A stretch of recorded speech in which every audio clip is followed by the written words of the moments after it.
Coke Lyoko fan. Yes, they really did throw a pizza last time. Okay, it's Jeremy saying totally ridiculous, but I need the scene it's from. Dark Xana, did you get me that GIF yet, man? Or are we gonna have a problem? Oh wait, there's no face cam this time. Uh-oh. Did anyone say pizza time? No, not that one. Pizza time. Totally ridiculous. I found the line in the script. We should Oh yes, play... it's from End of Take. Oh. He says it right after they show the big movie in the beginning. He's just like totally ridiculous. See.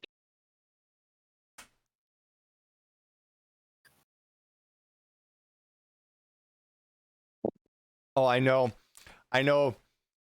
Oh, if I could make like an entire scene for it to swap back and forth between, and it's that. I mean, it's not a bad way to do it because he's literally sitting in a chair like he just watched a movie. So totally ridiculous. Wow. Yes, I love it. Oh my gosh, this is beautiful. Hold on, let me I'll full screen this. I'll just change the display capture over to 4. Dark Xana has graced us. Pizza time. Totally ridiculous. Wow, that was great. I thought the special effects were pretty good, but, well...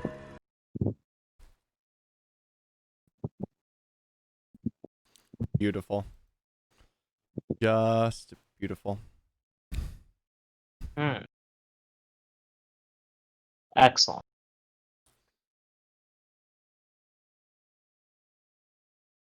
He very well may be en route to surpass you, Wazy. How does this make you feel?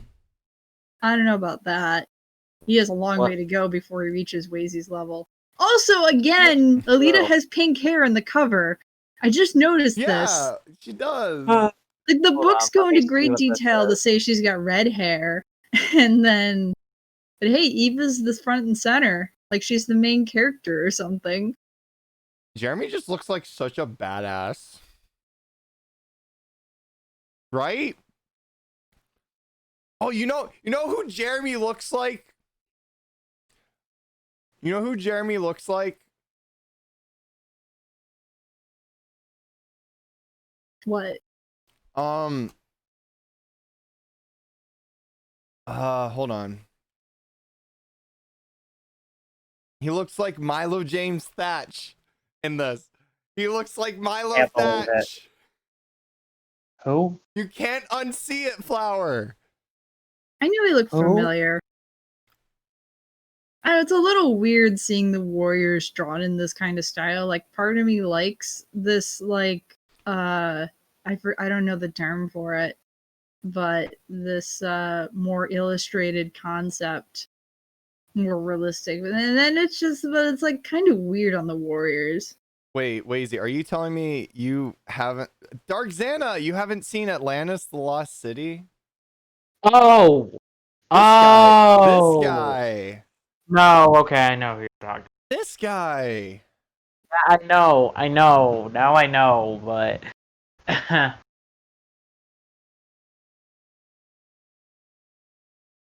I'm not wrong.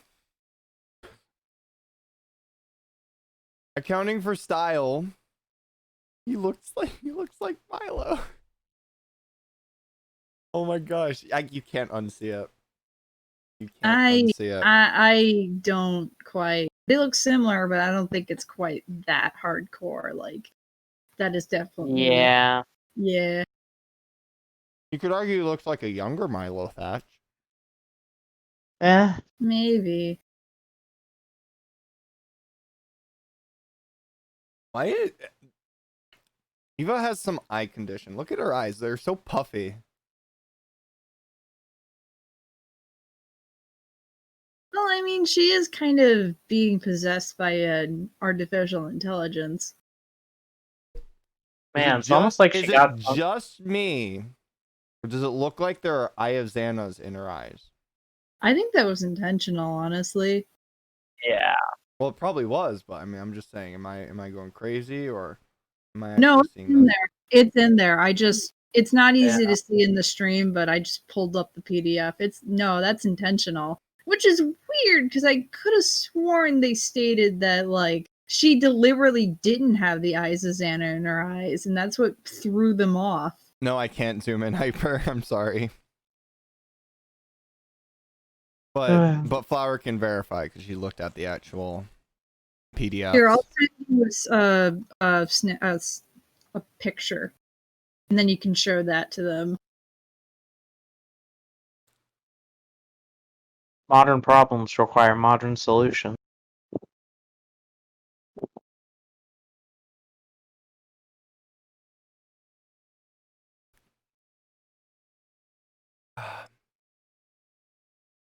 Anyone else gonna show up, or is it? I never made a go live notification. Fuck. Just the trio, as always. Oh, it's not even. Like one eye is less like in one eye it's bigger than the other. I guess you weren't supposed to look at this too closely.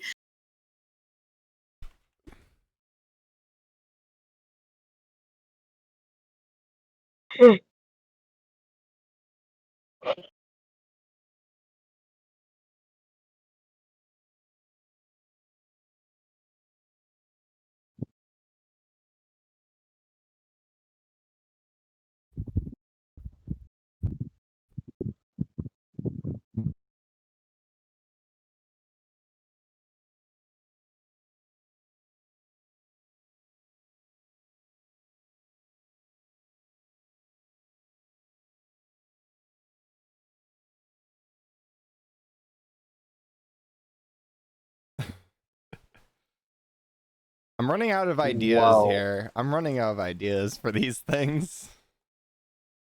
Genuinely They am. do be like that. They really do.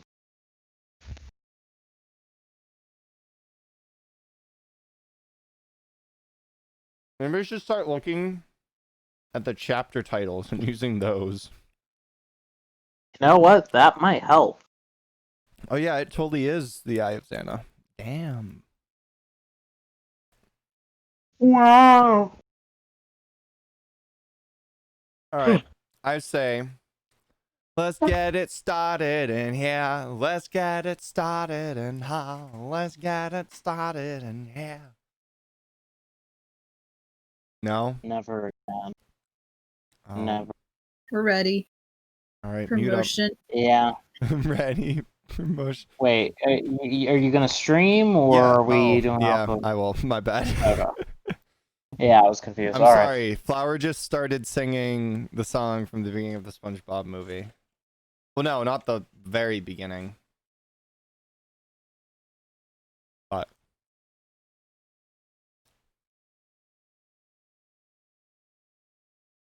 Code Lyoko, The Return of the Phoenix. Translated from French by Aquina Fairies and Kelsey. For codelyoko.fr. Proofreading by Kelsey and Aquina Fairies. Images and formatting by Aquaticklethicke. Tonight it will be 10 years since I first met her, and I've decided the time has come to tell our story, to reveal the incredible facts that we witnessed together. Yumi Ishiyama, Ulrich Stern, Odd de la Robia, and myself, Jeremy Belpois, and Aelita, naturally. Not one day has passed when I've not thought of you, Aelita. This story is for all of my friends, but it is above all else for you, Aelita. Goodness knows if you're still listening. Jeremy.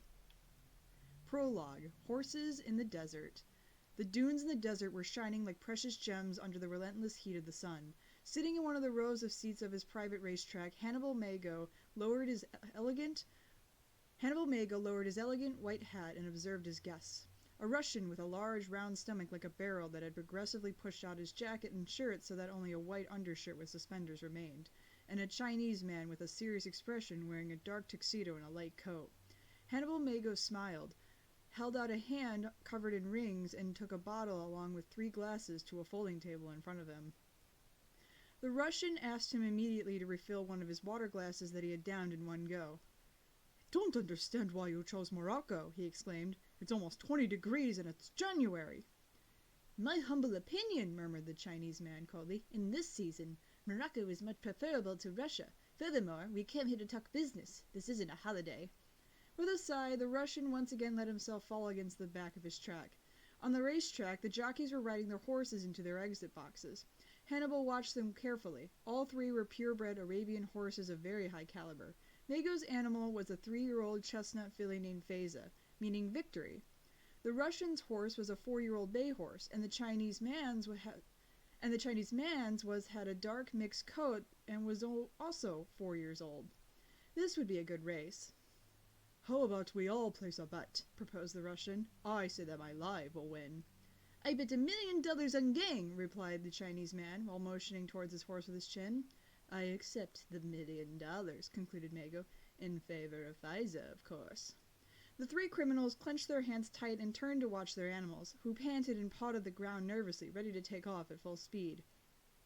Begin. The metal cages opened with a loud crack, and the three purebreds galloped off with great speed, while Mago's servants hurried to remove the exit boxes from the track so that they wouldn't serve as obstacles during the second of the 5 total turns forming the 4-kilometer race. When they passed the finish line for the first time, it was already clear that the struggle for first would only be between Faiza and Live. Gang couldn't keep up with their pace. "All right, let's see what will happen now," commented Hannibal. After that, a woman climbed the steps of the deserted racetrack and called for his attention. She seemed to be between 40 and 50 years old, but her clear skin was still smooth and perfect like that of a young girl. Long, red hair caressed her shoulders, swaying with each of her steps in the light, warm breeze coming from the desert. She was wearing a simple chain to a golden necklace. Hannibal smiled. "Hello, Memory." "Excuse me for bothering you, sir," murmured the woman. "There is an important call for you." "It can't wait until the end of the race?" "I'm afraid not, sir. It's Agent Grigory. Very urgent." Hannibal rose from his chair and took a break from his guests. "I'm sorry, gentlemen, but my obligations won't allow me to be here to see the end of the race." At this instant, the horses were passing in front of them to start the 4th lap.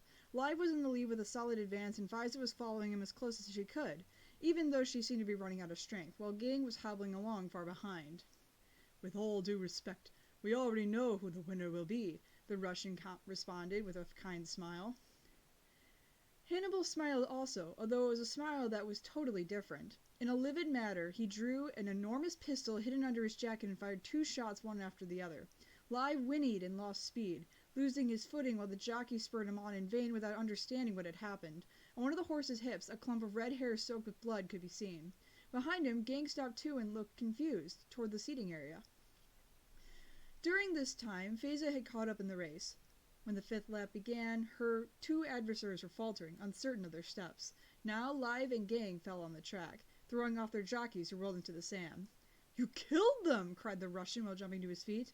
"I only put them to sleep," corrected Mago. "The dose was maybe a bit excessive, but when they wake up, they will be better than ever." He took Memory by the arm.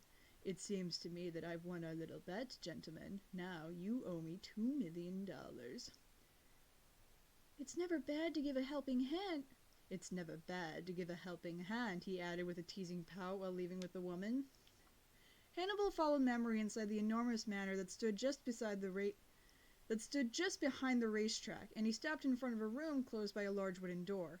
The doorknob, made of pure gold, featured the engraving of a bird with 2 emeralds in place of eyes, a green phoenix, the symbol of the Green Phoenix. Memory stepped to the side to let Mago pass, and he entered alone. He went up to the desk in the center of the room, on which there was a large, extra-thin monitor. The sharp face of his agent, Grigory Nictopoulos, filled the screen. Hannibal Mago pressed over a button he had under the table to activate a program to mask his voice. "I hope for your own well-being that this is really urgent." He crossed his arms in front of his face, causing most of the rings he was wearing to clink against each other. "Yes, sir, it is," answered Grigory. "The kids brought one of their friends to the place where the supercomputer was located." Hannibal leaned towards the screen. Grigory had his attention from then on. "And so?" "Unfortunately, I hadn't put the park Acadic under surveillance, which is why I needed to do some research, but ultimately I was able to discover what we would need. The Yoko supercomputer is located in the underground of an abandoned factory on a small island in the center of the river. The factory is connected to Caddock by a secret passage through the sewers. Grigory smiled. On the iron manhole to access the passage, he continued, and on the walls of the factory, there is the symbol of the phoenix. Hannibal slammed the desk with his fist, and his rings gleamed for an instant. I didn't have the slightest doubt, he thundered. That traitor Walter built it with our money. But tell me, this supercomputer, is it activated? No, sir. Do you want me to activate it? Hannibal rose from his seat and shook his head. Don't even think about it. Instead, prepare me a warm welcome, Grigory. I'm leaving immediately. Hannibal shut off the computer with an impatient motion of his hand. He should send away his guests, and quick. From now on, he had much more important things to deal with.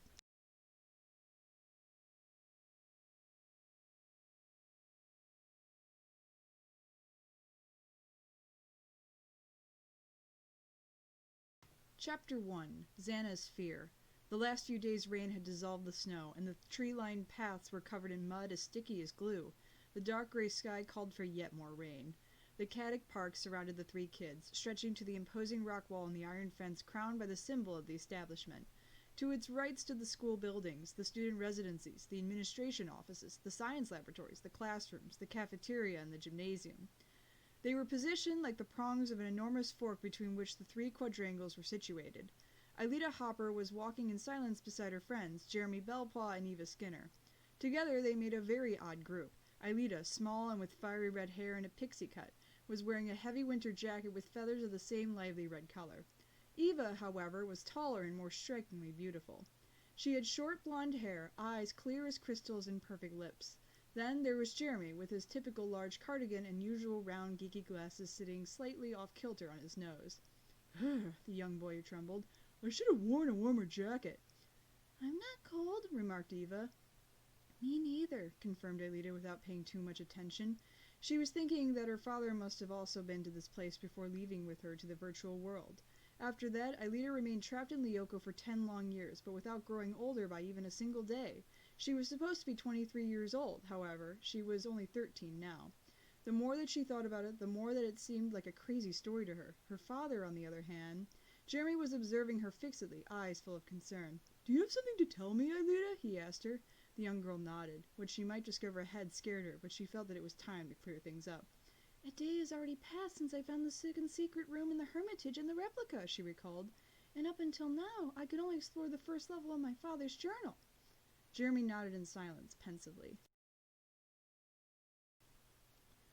All right, shouldn't we start our exploration now? The young girl concluded.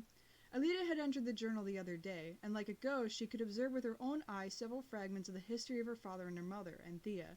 And now, when she felt close to finding answers, Jeremy seemed to be backing out for a reason that she didn't understand. We shouldn't yet, replied the schoolboy.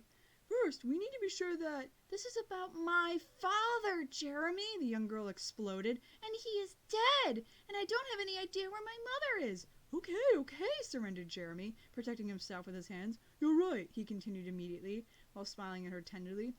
Just let me complete the final verifications. Tonight we'll meet in my room with all the others, and I promise you that after that we'll enter the second level of the replica and we'll discover what's in the final part of your father's journal. It's just that it isn't so simple. You need to be a little patient. His friend tried to argue with him, but Jeremy started to head down the path to return to the dorms, hands in his pockets and his neck embedded in his shoulders to protect himself from the cold. Aelita sighed. Jeremy was her best friend, and maybe even more than that, but he could be really stubborn. How about continuing your walk with me? She then asked Eva. Sure thing. Eva Skinner seemed like a young girl like a lot of others, who, at the time, instead of studying, was spending her afternoon with a friend in the school's park. Behind this angelic face, though, hid a secret that her friends didn't even suspect existed. It was a dangerous secret that lay nested in her for some time now and that obligated her to act and speak in the name of someone else, or rather, something else. Xana had indeed possessed the young girl, bending her to his will, but at this exact moment the artificial intelligence inside of her was yelling. Why had she accepted this walk with Aelita, and why hadn't she already attacked her, also giving her the dark kiss that would allow Xana to take over her body? With Aude de la Robia, that would have been very simple. The truth was that Xana didn't want to do it, not to Aelita, and this reluctance, which wasn't absolutely rational, made him furious, but the rage also wasn't in the nature of an artificial intelligence. Xana didn't have feelings. He wasn't programmed to have them. So, in this case, why did he feel this strange warmth when Alita had asked Eva, and him in extension, that they should continue to walk together? Stop, spoke Xana. 56,780 times 75,678 equals 4,296,996,840. Good, at least his ability to calculate was functioning correctly. 6 times 2 equals 12. Xana reflected on it for a fraction of a second as it paralyzed. 6 times 2 equals 12, he repeated again. The result was correct, of course, but the problem was elsewhere. He didn't calculate it through multiplication, he based it on memory. And not his memory, but on the memories of Eva Skinner. What could that mean? What was happening to him? When he had possessed the spirit and body of Eva, Xana wasn't much more than a digital fragment desperately navigating in the unrestrained sea of the internet, searching for fragments that he lacked, dispersed in the ether. Hopper and the children had dealt him a hard blow, and even though they didn't completely eliminate him, they had managed to destroy his core. But then what? What exactly would happen to him next? Maybe it was that he hadn't taken possession of Eva, who was also prevailing over him. And that was a problem. Is everything all right? Alita asked him. Xana looked surprised at the young redhead who was walking by his side. He had definitely been distracted and distant for too long, and she had taken notice. Yes, Eva scrambled to say. I was thinking about what Jeremy said. Yes, me too. It makes me angry, sighed Alita, taking her friend's hand in her own. Xana realized that Eva's fingers were covered in sweat and jumped. Disgusting human emotions! He'd had trouble controlling them for some time now. He hadn't the slightest idea why. All he could do was stay on his guard and find a way to enter the replica in the Hermitage with these stupid kids. If that worked out well, he could return to Lyoko. And then things would really change. He would no longer be a ridiculous cross between a human and a computer. He would rid himself of this insignificant girl, and he would be Xana once more. And only Xana, indisputable lord of the virtual world and the future master of the real world.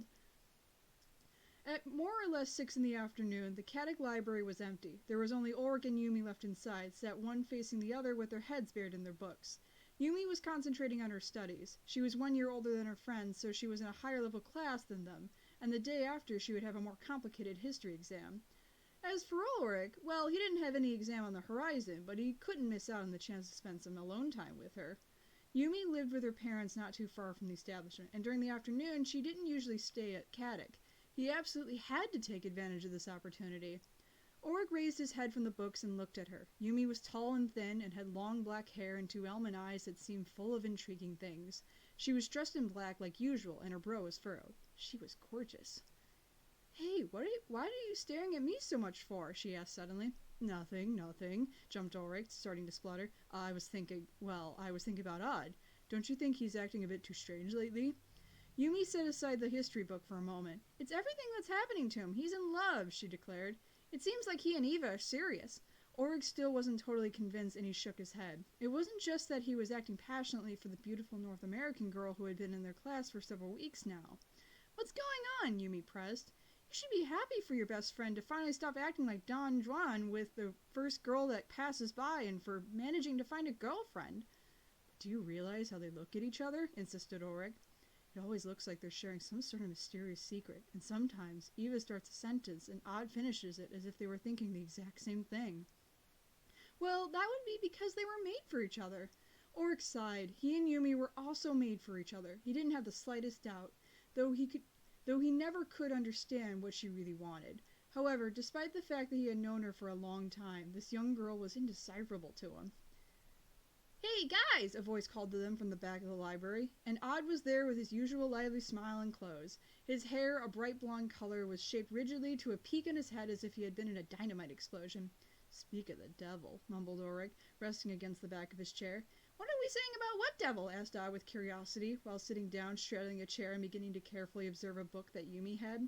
Strange, history had never been his favorite subject, although, to be honest, he didn't particularly have one. Have you heard the news? He exclaimed right away. Jeremy wants all of us to meet up together in his room tonight, to your stations. Seriously? Sighed Ulrich. Well, he never told me anything. Me neither, said Odd, while giving a slap on the shoulder. But he told Eva and Alita. Ulrich threw a look towards Yumi, but the young girl was already turned towards Odd. Well, I think it's a really good idea. Things keep getting more and more complicated. Yeah, exclaimed Odd, while getting to his feet again as if in a rush. Are you going to tell us where you're rushing off to like that? Ulrich asked. Some question. I'm going to see Eva, of course. Ulrich rolled his eyes, while Yumi tried to hold back a small giggle. Jeremy's room in the student dormitories was one of the rare single rooms reserved for male students. It was a bedroom adorned with a poster of Einstein hanging above the head of the bed, and his pajamas were nicely stacked under the pillow. However, the desk, unlike the rest of the room, was the definition of chaos and disorder, and seemed on the point of breaking under the weight of several keyboards, screens, and other more varied computer hardware. Jeremy finished writing something and turned back to his friends. He looked at them one by one. Aelita, obviously, Ulrich and Yumi, and next Odd and Eva. Richard Dupuis, the young man who was 10 years older and who had been a classmate of Aelita's academic in the past, was also present, except that Aelita, trapped on the Yoko, hadn't continued to grow, and Richard, on the other hand, had, which is why he was more than 20 years old. He was the only adult amongst them, even though he was looking around with the same lost air of a little boy. "All right, boss," commenced Ulrich, ready to start the party. Jeremy opened the closet that took up a wall of the room, and took from it a poster that he had made during the afternoon. He asked Aelita to help him stick it to the wall with scotch tape. That seems rather complex," commented Richard. Jeremy looked at him with his head askew. In reality, the poster was rather simple. He had written down 4 key points and connected them to each other with a sequential algorithm. It was so much of a struggle to make it clear. "Okay then, I'll get to explaining it," the kid rushed to exclaim when he noticed the perplexed look on Ulrich's face.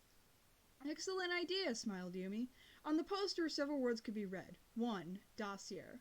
2. First City. 3. Mirror. 4. Richard Dupuis. Jeremy grabbed a marker and highlighted the first number of the paper. "I tried to organize everything a bit that we found up until now. I'm convinced that we are facing a series of tracks left by Franz Hopper. And now we should assemble them like the pieces of a puzzle. In first place, Professor Hertz's dossier that contained a series of the Hoppix code. The programming language with which Professor Hopper built the Yoko is very difficult, so much so that I still haven't managed to understand what these codes are for.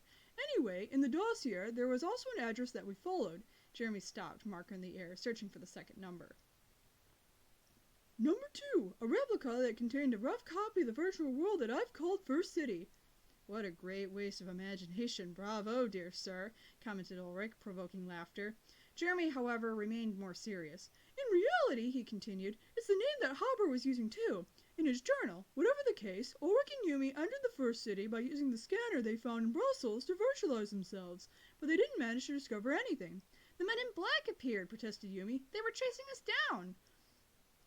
Jeremy raised his hand to call for silence.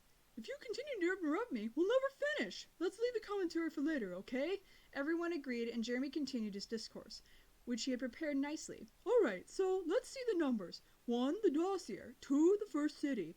Next comes number 3, in other words, the replica that Aelita found in the Hermitage. Seeing as it's a journal that reflected upon several moments in the life of Professor Hopper, I have called it the Mirror. Everyone agree?"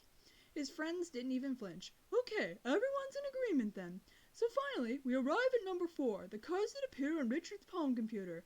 Each screen of data starts with the word Aelita, but the rest is code written in Hoppix. We don't know what they do. Heck, to tell the truth, I don't even know if they're a complete program or only a fragment of some more complex piece of software. But I'm willing to bet that whatever it is, that the code has something to do with the Yoko."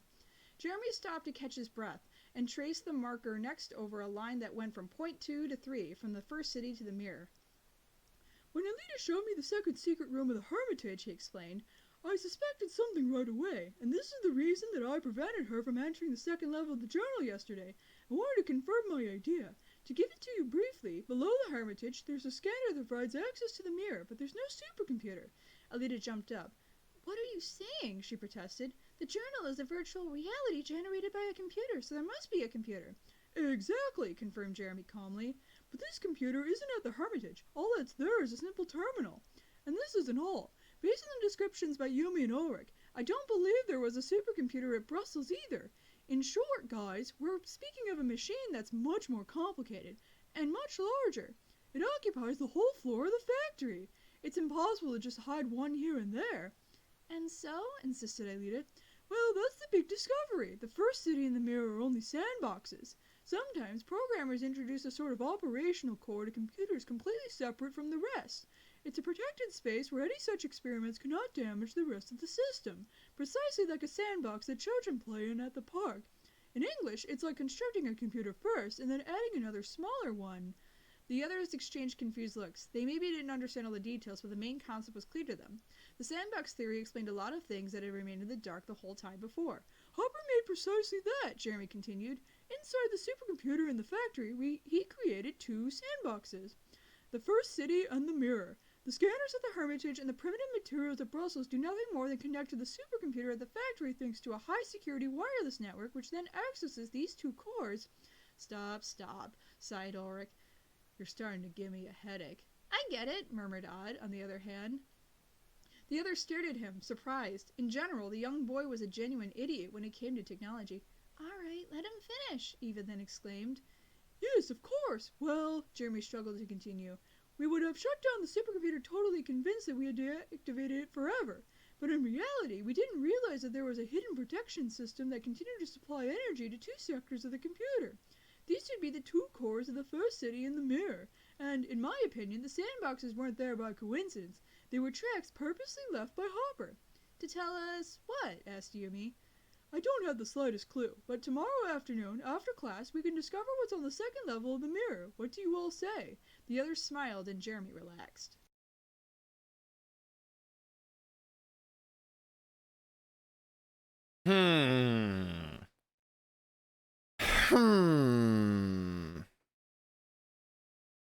How should I feel about this? No. They basically just kind of summarized everything that's gone on in this one chapter. Yeah. Oric's the only one that's like odd sus, and Yumi just kind of is like, come on, don't be so jealous that he's spending time with someone, not you. No, no. I definitely, if Ulrich's jealous of anything, it's the fact that Odd gets such a mutual state of love and satisfaction out of his relationship with Eva, or at least what he perceives as that. But I honestly think Ulrich really is suspicious. Like, I don't think it's like, I mean, he's upset that Odd's spending less time with him, but it's more like Odd's acting Why weird. is Odd so smart all of a sudden? Big brain time. Big brain time. It's Eva. Eva's influence unlocked his secret You're intelligence. absolutely right. Ulrich, Odd sus Yumi. I think it's Ulrich. I like the idea that I personally don't think the supercomputer has like a actual off aside from, you know, running out of battery. When you flick the switch, it goes into a sort of sleep mode. Which is how, you know, Aelita didn't die or didn't become part of the digital sea when the supercomputer was shut off. So basically, if you're in a tower, when the computer's turned off, you're stored with Lyoko. But if you're outside a tower, you fall into the digital sea. Because Lyoko still technically exists on the network even when the computer's off, because you can still fall into the digital sea when the sectors aren't there. So I would say this is actually probably fairly accurate. The computer isn't like totally off. I just think the assessment that, oh no, like the Lyoko part of the computer, no, that's totally off. But you know, these 2 little sandboxes, I don't know, like, I get why I think the book went with sandboxes. They're virtual machines. That's what they are. They're virtual machines. But like most people aren't really gonna get what a virtual machine is. This was written back in 2009. Yeah, nobody's gonna know what a virtual machine is. VMs were like super rare even back then. I mean, VMs have been around since like the 90s. Like, they existed. It's just they weren't common knowledge. They still kind of aren't. Yeah. They're more common knowledge than they were before, but they're still not like everyone knows what they are. If you're a high-end computer enthusiast, you know what a VM is. Or at least you understand the concept of what a VM is. It's like a computer inside a computer. Yep.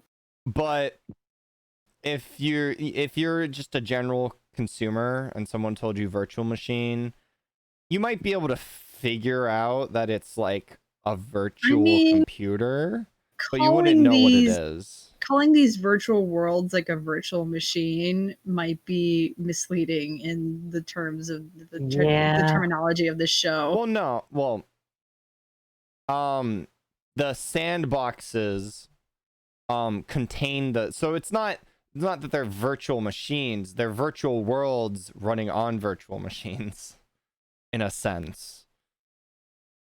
But I understand why they went with the option of sandbox instead of calling them what they technically would be.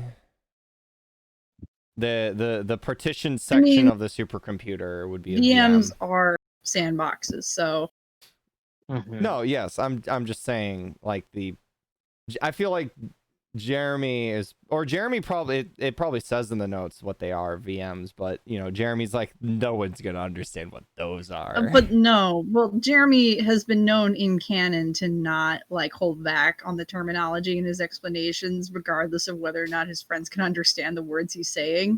I think he holds back sometimes, but like usually, like if he has time to plan it out, he'll try and dumb down some of the wording. That's fair. That's fair. He did obviously plan this all out. He called a meeting, he put together notes and wrote it on a whiteboard. Like, it's this very was much when he's off the cuff that he doesn't dumb shit down, because you'd have to spend time thinking about how to dumb it down.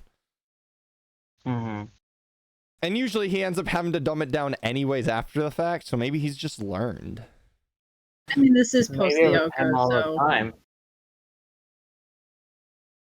But yeah, no, odd sus. I think it's interesting though, that there are multiple virtual worlds running on the supercomputer, which also it's a fan theory I can get behind. I mean, I think that there technically is in canon established lore with multiple sort of virtual machines. Ghost Channel actually is sort of a virtual machine running in Lyoko. If you think about it, it's running. I guess it's technically in Lyoko, but also it's not Lyoko. It's a simulation. Or but it's also not completely least, isolated from Lyoko. So. At the very least, it's a pseudo virtual machine, a pseudo sandbox. But like the void space where Jeremy gets stuck, sort of function, because he's there, but he's also not there, because Aelita goes to get him in the episode where he gets himself stuck in the memory dump of the computer. So I think the computer definitely handles things in sort of certain dimensional realities layered on top of each other. I don't think there's just real world and then Lyoko. There's probably several layers in between. And some of these layers simply exist to do translation of, you know, human to digital form and digital form back to human, and some of these might be actual like virtual dimensions that aren't Lyoko,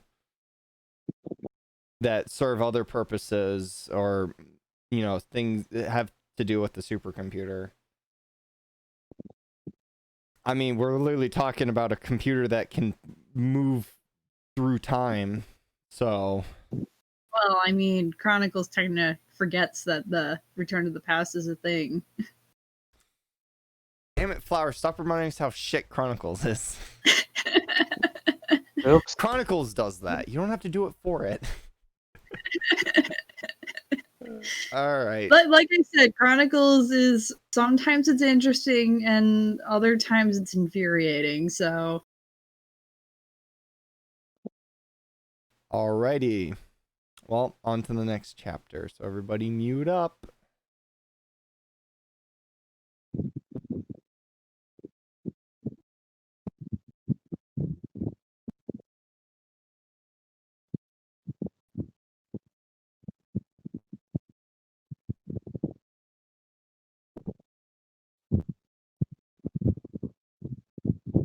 Chapter 2, Secret Agent W. Wazy, mute The up. limousine drove at full speed Right. down the streets of Washington. The street lamps reflected off the body of the car, leaving brief, brilliant yellow shadows.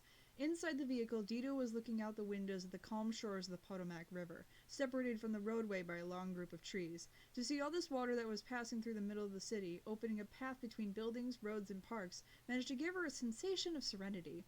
The woman pressed on the button that lowered the window separating her from the driver. "Mark," she said to him as soon as the divider opened up, enough to let her clearly speak through, "drive more slowly, please." "We'll be late, ma'am." Dito checked her watch. 30 minutes past midnight. Mark was right that they'd arrived late to the meeting, but this wasn't important. She closed the divider, isolating the back of the limousine again, and fell back against the seat. In France, it was 6:30 in the morning. It was time to make her call. She grabbed the satellite telephone attached to the armrest of her seat, pressed the button to activate the anti-listening device, and entered the number. The phone rang and rang for a good while. "Hello?" a groggy voice finally responded. "This is Dito." Silence. "Yes?" the voice answered slowly, then, suddenly more awake. "Ma'am?" "I have instructions for you. A car is coming to collect you shortly. Be ready." "What? But I can't right now." "A trusted source," Dito continued, ignoring the response, "revealed to us that Hannibal Mago is headed that way. It surely has something to do with Hopper. I want you to be at the airport when Mago arrives so that from that moment on, you won't lose sight of him." On the other side of the line, agitated noises could be heard, sheets rustling and bare feet running on the floor. "I can't do it, ma'am," a murmur spoke into Dito's ear. "I'm no longer qualified. I don't remember anything."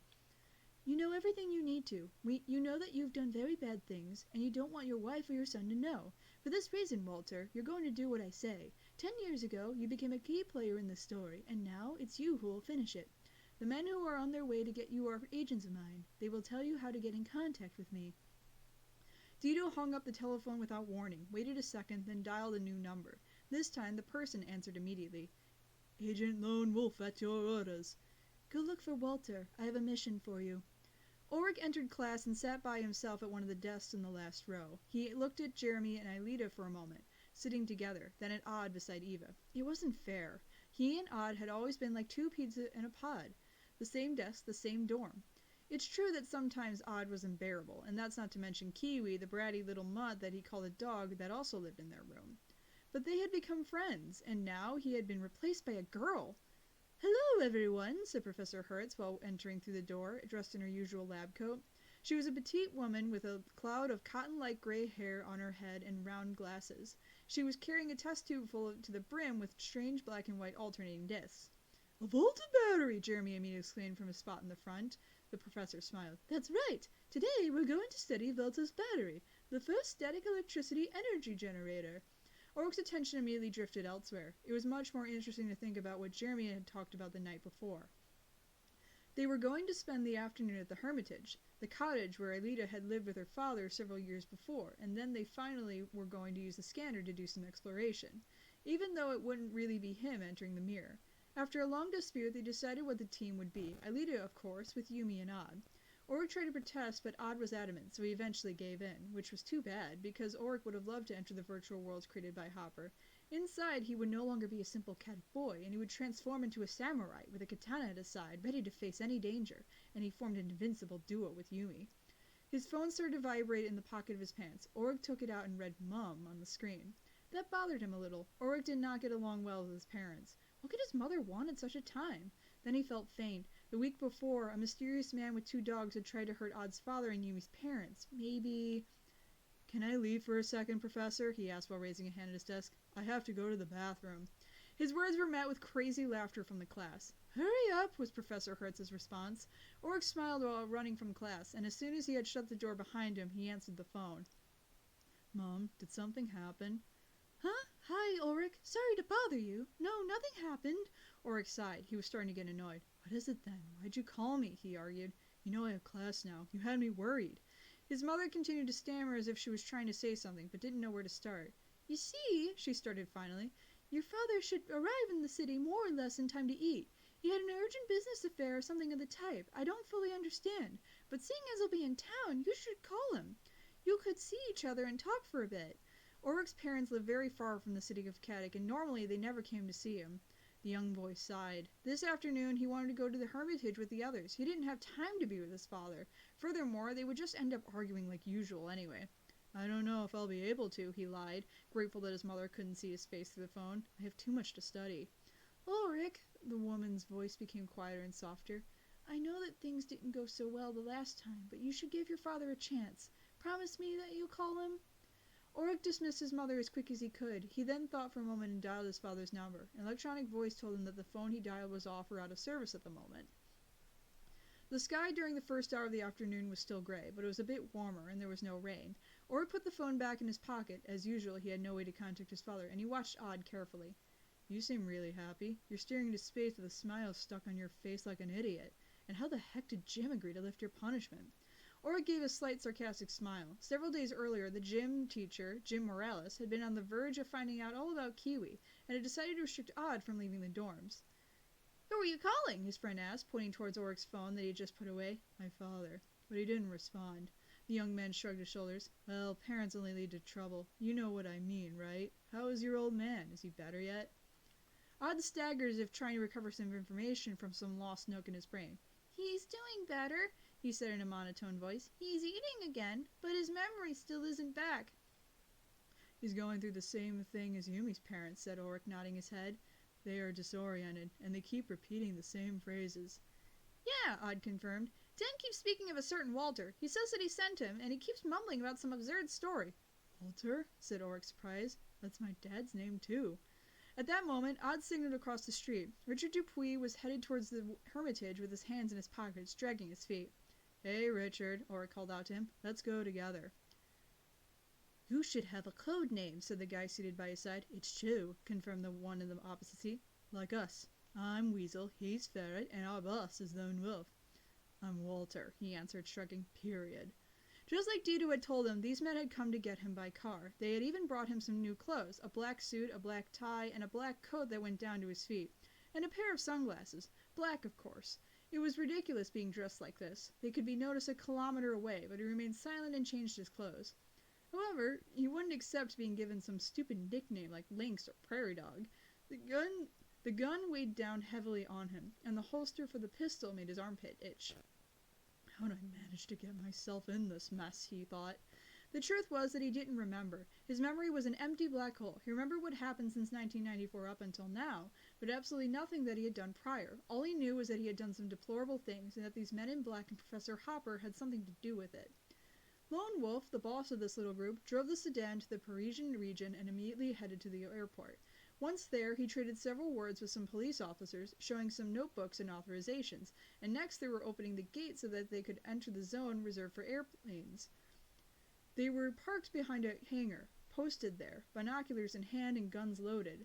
Around 1 in the morning, Weasel and Ferret went off to buy sandwiches. Walter's had weighed down his stomach like a brick. How long are we supposed to stay here waiting? He asked. Silence, said Lone Wolf, lowering his eyes from behind his black glasses. They continued to wait. The sedan radio was actually a frequency scanner, a device to listen for radio transmissions from the police in the control tower at the airport. Through the open doors of the car, the operators talking to pilots ready to land could be heard speaking short phrases through static. A message then caught their attention. Tower here to Phoenix 1, you are cleared to land. Phoenix 1 here, received tower, preparing to land. The name Phoenix made Walter tremble. All 4 of them climbed into a luggage car that an employee had forgotten in front of the hangar door, and Lone Wolf took the wheel. The Sector F runways were meant for private planes, the jets belonging to the rich and such. A long row of planes gave them some cover before arriving at the wide promenade of tarmac and scorched grass, interrupted by lines of yellow paint and luminous projectors that lit their path towards the planes. The men in black were hiding in the last hangar in the line. Walter took the binoculars and leaned towards the exit to get a look. A red, beat-up pickup truck that was entering the runway caught his attention. Driving it, there was a thin-faced man, and on the seat behind him he had 2 dogs so big that they reminded him of horses. Gregory Nectopoulos, murmured Weasel. Dido was right. Things are getting serious, commented Ferret. Walter pointed his binoculars up towards the sky. He was waiting to see if Phoenix 1 would be an elegant private jet or a luxurious helicopter, but he was completely wrong. What was about to land on this runway was an enormous military plane with camouflage paint. Look, he murmured. A C-17 Globemaster, said Lone Wolf, raising his head. This nasty thing can carry up to 100 or so passengers and 77 tons of cargo. Mago brought his whole army.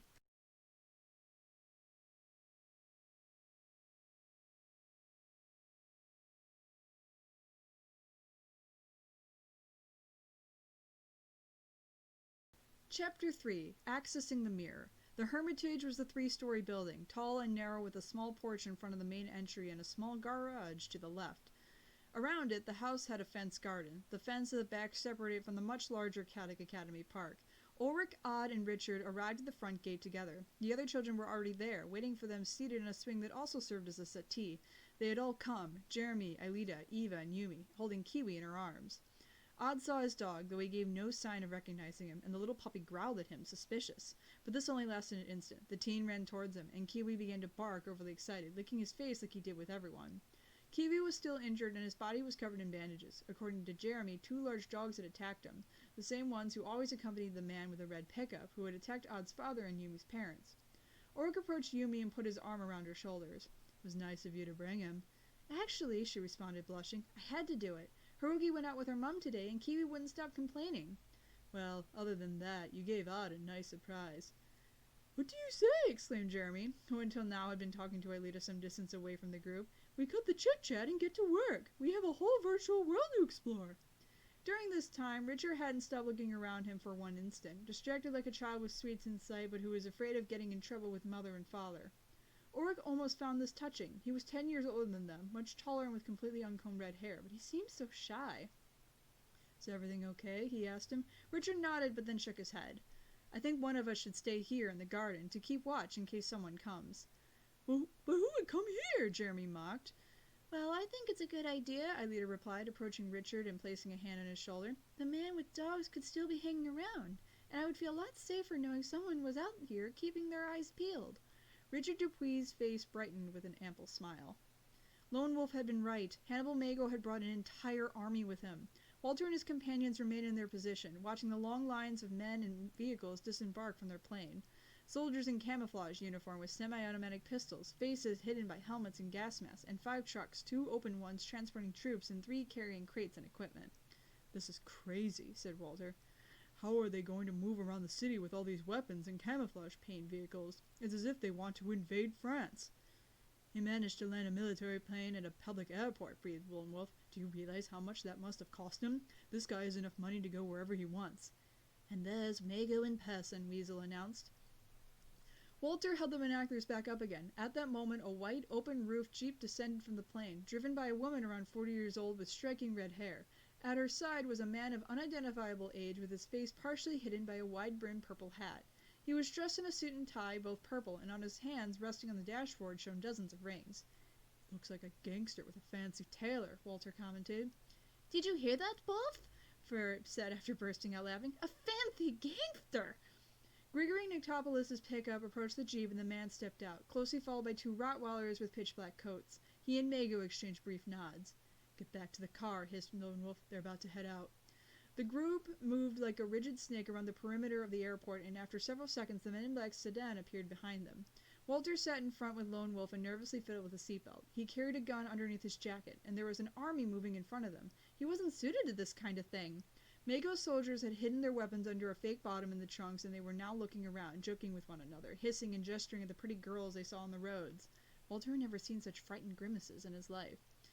"Where are they going?" he asked. "I haven't the slightest idea," Lone Wolf responded. "The only one who knew anything about any of this was you, and you lost your memory 10 years ago." "Maybe they're heading for the Hermitage," Walter murmured. This name provoked anxiety within him. He remembered the somewhat gloomy chalet. He had been there many times, but when and why? Mago's Jeep, at the head of the strange fleet of vehicles, drove onto a narrow street between 2 rows of buildings and stopped at the end of it, where there was a high wall made of bricks. On Mago's order, 10 men armed with pickaxes got out of the first truck and began to work away at the wall. "I know this place," Walter cried suddenly. "Caddick Academy is near here, and the Hermitage, and... Do you know what's on the other side of this wall?" Walter nodded as his head turned. It was as if he had been the same way a million times during his life, but everything was enveloped in a dense white cloud like cream. "There's a road," he stammered. "It has been closed off for a long time, and beyond the road there's a fence, and then a bridge and a factory on an island right in the middle of the river." Lone Wolf scratched his head, pensive. "A hidden abandoned factory, and Caddick Academy right beside it. It's like a full circle, and I'm sure that we'll find Hopper right in the middle of all this." "The school, the factory, and the house form a sort of triangle," Walter burst out, shifting in his seat, "and I get the feeling that there's something important in the Hermitage." The boss of the men in black smiled. Dita was sure that you could help us. Now, I'll tell you what we're going to do. My men and I will get out there and watch Mega, while you take the car and go to the Hermitage to secure the perimeter. And that means cutting the electricity and telephone wires and checking that there's no one in the house. If there are intruders, neutralize them. And then call me. If I don't respond, get in contact with Dita straight away and tell her that we have a problem. Understood? Walter felt a bead of sweat slide down his forehead and stop, suspended on the tip of his nose. Understood, he whispered. The Hermitage's semi-basement covered the entire floor space of the house and the garage. Higher up on the walls was a row of windows, low but large, through which little light filtered through the dust covering the glass. At the end of the main hallway was a closed door that led to the underground passage allowing access to the sewers, and from there, Caddick and the supercomputer factory. Jeremy led the group through piles of more or less damp old junk to the cold room, an ample cement room closed by a thick, large metallic door. Thanks to a series of open holes in these walls, the room could be refrigerated to store meat, vegetables, and other perishable foods. But this was not the most important thing about this room, and the children had taken a long time to discover what was. Come on, Jeremy exclaimed. Let's open the door. Oric and Yumi immediately set to work. First, the boy hoisted himself onto a row of hooks for hanging ham on and pulled it down. The girl went to another hook and pushed it up. Meanwhile, Jeremy opened and closed the door of the room. The expectant silence that followed was suddenly interrupted by a metallic sound and a grinding noise. After this, part of the wall was raised, revealing a small door. Me first, cried Odd, raising a hand to the sky. Richard Dupuis wrapped his coat tightly around himself and sat beneath a tree. He realized too late that the ground was soft and muddy and the back of his pants became covered in mud. He huffed as he sat comfortably. At least he couldn't get himself any dirtier. You should have gone inside with the others, he told himself. That much was true, but he hadn't had the courage. The teens didn't understand it. They were too young and energetic for it, but him, all that surpassed him, quite simply. Richard was 23 years old. He went to university, and it wasn't long before he would receive his diploma in engineering. His life was peaceful and planned out, with equations to solve and projects to complete, and then everything had changed. His palm computer had begun to fill itself with unknown codes, and he had needed to return to his old city, to his old school. He had found one of his old best friends, where he had lived 10 years earlier, and he had realized that Alita seemed to be 13 years old. He discovered the existence of a virtual world into which people could really enter, and where artificial monsters had decided to take over the world. And after that, there were the men with Rottweilers, and the secret government agents, and many more things. A whole crazy story. And now he had to go into the basement of a ruined house to see his ex-best friend dematerialize into a science fiction supercomputer? No thanks. Now all he had left to do was go mad. Richard took his palm computer out of his pocket and began to revise the various pages codes for the umpteenth time. Jeremy said that they were in a programming language invented by Professor Hopper. Richard decided that the boy was right. It was a machine language, and a very complicated one to decode, but the sound of tires made him jump. He leapt to his feet and instinctively hid behind the trunk of a tree. The dark sedan had traversed the roads at full speed to then slow down in front of the Hermitage, leaving 2 dark tracks in the bitumen. A man around 50 years old with very short hair got out. He was dressed in a black suit and tie and black sunglasses and wore a preoccupied expression on his face. Richard saw him approach the gate and muse about something. The young man tried to beat him inside. He ran towards the garage, still staying behind the trees so as not to be seen. He had to raise the alarm immediately.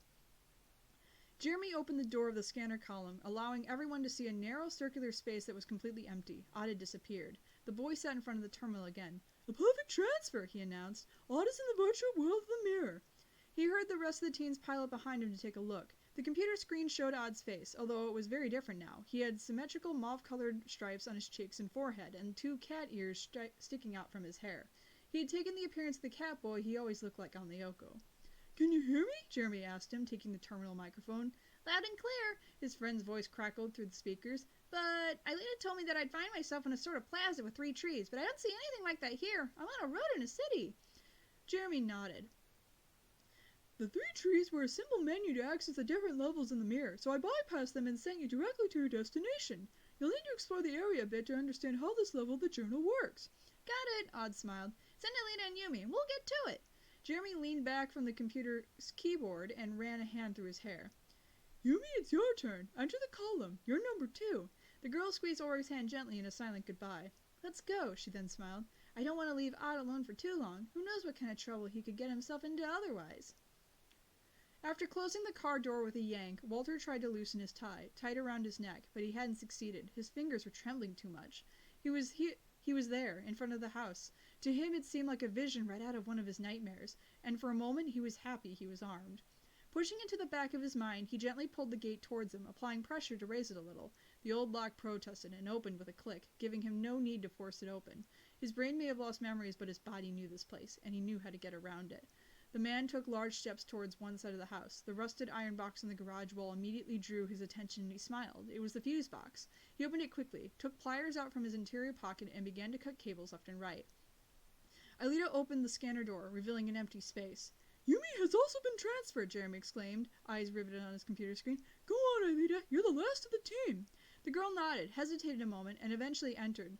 The sliding door closed behind her, and the bright light coming from the scanner ceiling gushed around her. "Get ready," Jeremy said. His voice came from the speakers inside the column and seemed distorted and metallic. Aelita closed her eyes. She was on the verge of entering the second level of her father's journal. Maybe she would find the answers she was looking for within it. When she accessed a virtual world, the scanner released jets of air that made her levitate, raising her feet from the ground, her hair flying up like arrows and her whole body softly tingling. But none of that was happening now. Lita opened her eyes again. It was dark, but she was still inside the column. "What happened?" she cried, starting to bang against the scanner walls. It smelled burnt, and a dense smoke crept into her lungs, making her cough incessantly. Jeremy rifled anxiously in his pockets, took out his phone, and pressed some buttons.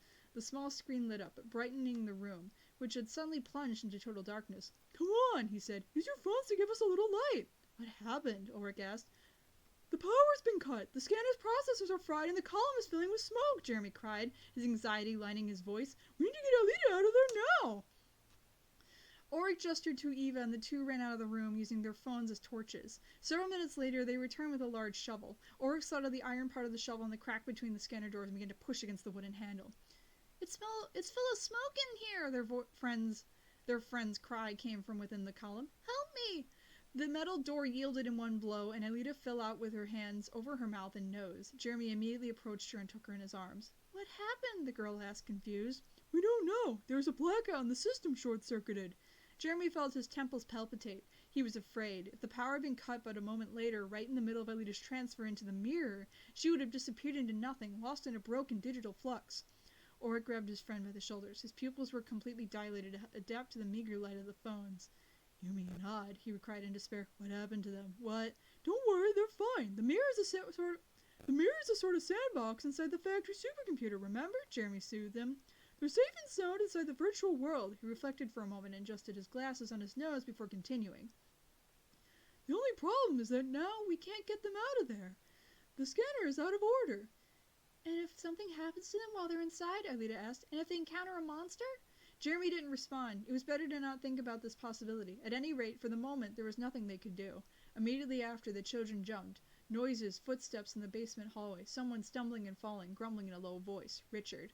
Jeremy and Ulrich left the secret room and illuminated the young man. He had a terrified expression on his face. "Someone came," Richard warned them. "A man completely dressed in black. He cut the light cables and did weird things outside. He's coming this way now."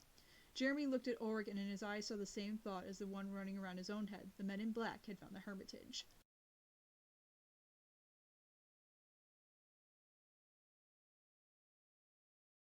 Well, it was nice knowing you, Yumi. You will be deeply missed. just Yumi and Xana, of course. Just the worst nightmare ever. Yes, continue the trend. Pick on Damn Yumi. it. So is this Walter Ulrich's dad? Yes. Flower. Answer that question. I think it is. Why is everyone somehow related to this?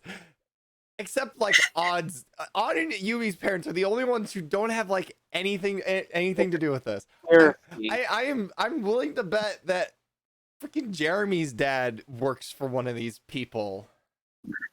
I knew it.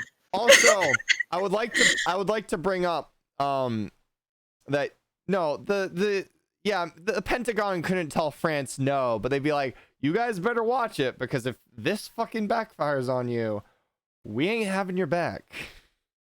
Yep. So France wouldn't just say, yeah, you can fly your army into the middle of Paris and land at a civilian airport. It would be like, relax.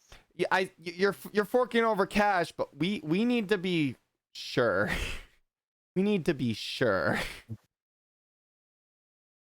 Where's that image? It's the That one secret that image. everybody knows about. Yes, Nick. Source, dude, trust me. That's what America said to Paris. Dude, trust me. And said to France. France.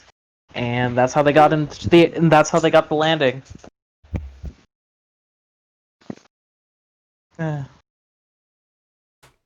Most of the time, it's only for a real refuel. Are you saying military aircraft landing at civilian airports? Because yeah, no, that happens. I'm just saying. Yeah. Yeah, I guess it's France's thing to surrender, so they'd just be like, Oh yeah, my you can god. land your military and take us over. That's fine. Oh my god. Oh, don't be racist on stream. Yeah. Racist. Oh yeah, I guess that is racism. Can't believe it. It's time to cancel Dylan on Twitter.com. I mean, it's not my fault that their national flag is a white flag. Come on. Oh my god. Don't look at me, God. Flower. I'm just saying it as it is.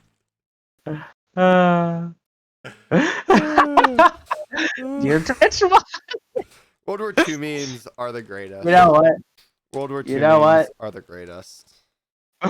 Nothing tops them. Nothing tops them. So how'd you win World War II? We just surrendered. Damn. What do you mean, just surrendered? No, yeah, the Germans walked in and were just like, we give up. I mean, it do be like that, but What do you mean they walked in? You guys had like that impenetrable wall, didn't you? Oh, they just went around it. What do you mean they went around it? They just went around it. But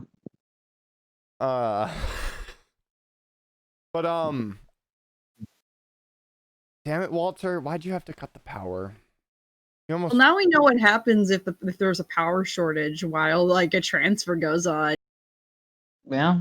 And I do like how they mentioned Alita almost straight up died. Bitch, she has plot armor. She never almost dies. It's an occupational hazard. It happens. Remember that time when Alita died and then Franz was like, nah.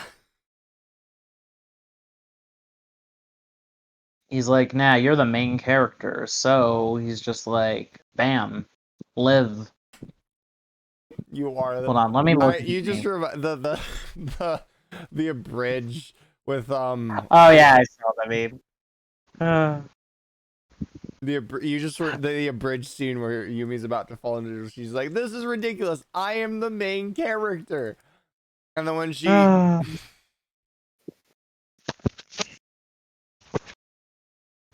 All are going like, "You are the main character." I love it. Simpstern, can't believe it. Yeah, there was also the time that Alita died, and then Jeremy was like, "Nah, simp hair." Wait, guys, is this the first recorded time that a simp hair has saved someone's life? By a hair's breadth. I still prefer that title over to Just in Time. Like I know that's not the official title, but that's actually one of the few times I think the official YouTube channel actually gave a better name than the original. That's fair. But now listen, Nick. The meme will be finished when it gets finished. In due time. Someday. Promise. It will be ready. And when it is, hoo boy. Oh my gosh. I just you know the episode of SpongeBob where Squidward moves to like the gated living community for squids? Yeah. Yeah. That you paste Ulrich's face on Squidward routine. The episode routine. Oh my god. Oh my god. I mean, you're right, but oh my god. Brilliant. You can't do this. You can't do this. I meant to ask earlier because we We didn't really talk about it in chapter 1. Any thoughts on Xana's characterization? Of who? It's Xana. Oh, how he's characterized. In the chapter They're called making Xana's him a Fear. human. I can already tell, and it's annoying. Yeah. Okay. I was just curious. To be honest, though, sounds like Xana was in the first city, or whatever place, and he used to play with Aelita all the fucking time. And Yep. Aelita never came back. Xana got super sad and depresso, and then he went absolutely fucking mad. You know, these things happen. And then Franz was like, okay, Lyoko time. Like, come on, Aelita, we're gonna hide away forever. And then Xana was like, oh, you bring her back to me now? Like this? Like this? This is how you're gonna do it? I'm gonna fucking kill you, Franz. And then Franz turns the computer off because he thinks Xana's gone all evil, and Xana's just like super pissed off and needs to take a chill pill. And then we get Code Lyoko. But like, you know, the really shitty version of Code Lyoko that is in the beginning of these books. Oh my god. And the entire time it's just Xana like, I just want to be friends with Aelita and all you bitches are in my way. Oh my god. No, I'm kidding. No, he totally forgets during the 10 years, he like completely forgets who the fuck he is. And then, you know, everyone wakes up and all he remembers is being super pissed at everyone. So he just wants to kill everyone. And then now, I mean, that happened because, you know. And now, but because like he's been spending all this time inside this girl, you see, like really creepy stuff. I know, like a super old AI inside like a young teenage girl. Creep fest to the max, but whatever. You know, he's Xana. He can do whatever he wants. I don't like where this is going. So getting to experience some humanity has started to bring out that young boy Xana who used to play with Aelita, and now he's like, oh shit, I should like be a decent person. No, I'm gonna be evil. Oh shit, I should be a decent decent person, evil, decent person, decent person. I'm gonna be a decent person. That's how this is all gonna end. I mean, Xana's just gonna be like, God. he's about to stab Aelita. He's about to secure victory, and then he's like, I'm gonna be a decent person, and he just drops the knife and walks away. Oh my god. Thank you for coming to my. Is this the Xana redemption arc we've been waiting for? Thank you for coming Thank you for coming to my Chronicles TLDR. Oh my god. You know, if that's exactly how Chronicles ends, I'd say it's the best timeline. Way better. If that's how it ends, it's way better than Evo. Oh my god. You know, Zan's about to win. He's about to conquer the fucking world. And he's just like, I'm going to be a decent human. Decent person.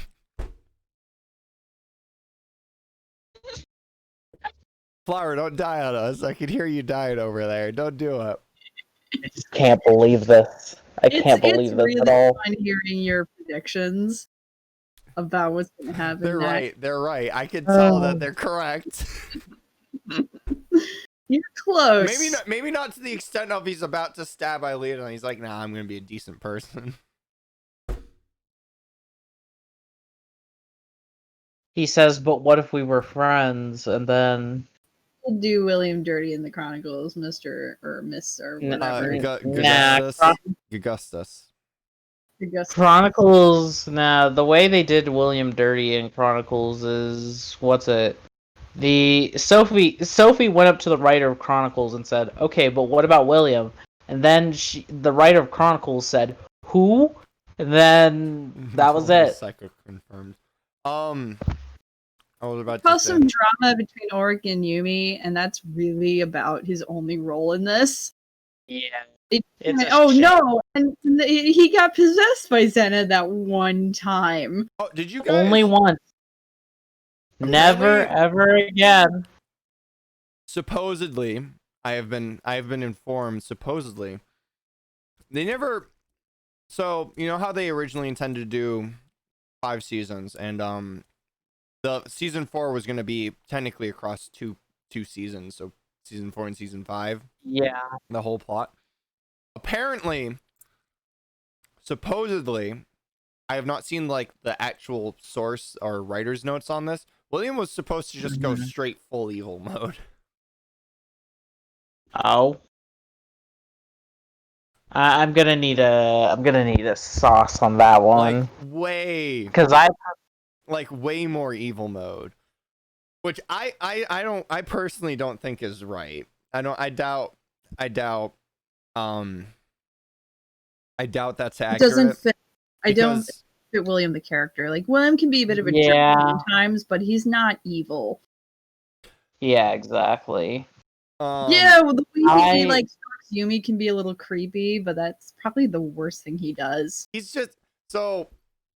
I think I made this point. William's character is very shallow. Yes. Yep. Like his actual person is very shallow. He's not the real William is not a very deep character with a lot of core emotional values. He's very much someone who is constantly projecting an identity with the intent to basically woo girls and, you know, I honestly have a think bad he boy. believes, he believes in the identity he projects. Well, no, I'm not saying Wazy, you're echoing. Oh, okay. He's, Really? it was probably just like a one-off thing. No, he definitely is who he's projecting. Like, I'm not saying, but you know, all the stuff layered on top of the projection is just kind of fake, and the reality is that he's basically acting bigger than his personality is. And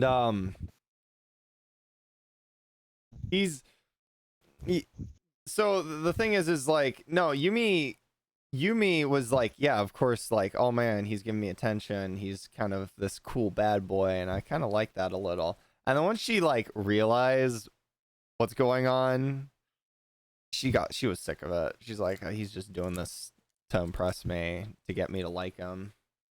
Yep. She sees through it eventually. Meanwhile, Oric actually does have a deeper side to him. So when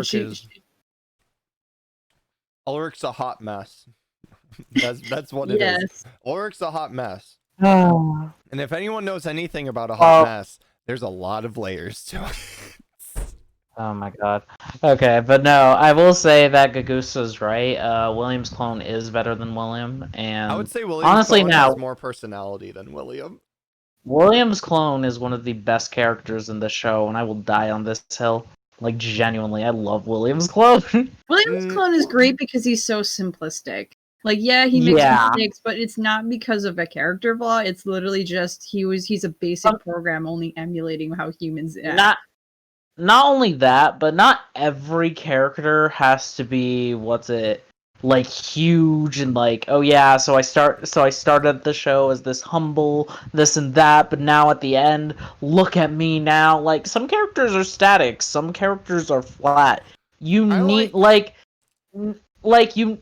saying, like, you do need characters like that within a story in order to support and help your main cast go along. Yes. That's not necessarily, that's not, like, having those characters isn't necessarily a bad thing at all, because, no, especially when writing a story and, like, everything you have time to do, like, you don't have all the time in the world. You can't, especially within a TV show, like, maybe in books where you're just kind of writing, it's different, but, like, especially in a TV show where you have budgets, you have time, you have, it's like, nah, you need to do what you need to do for certain characters, and it's just like, for William's clone, he's exactly what he needs to be and is very good at it, and that's why I really love him. I think the reality of how you should write characters is, so you have the inner group of primary characters.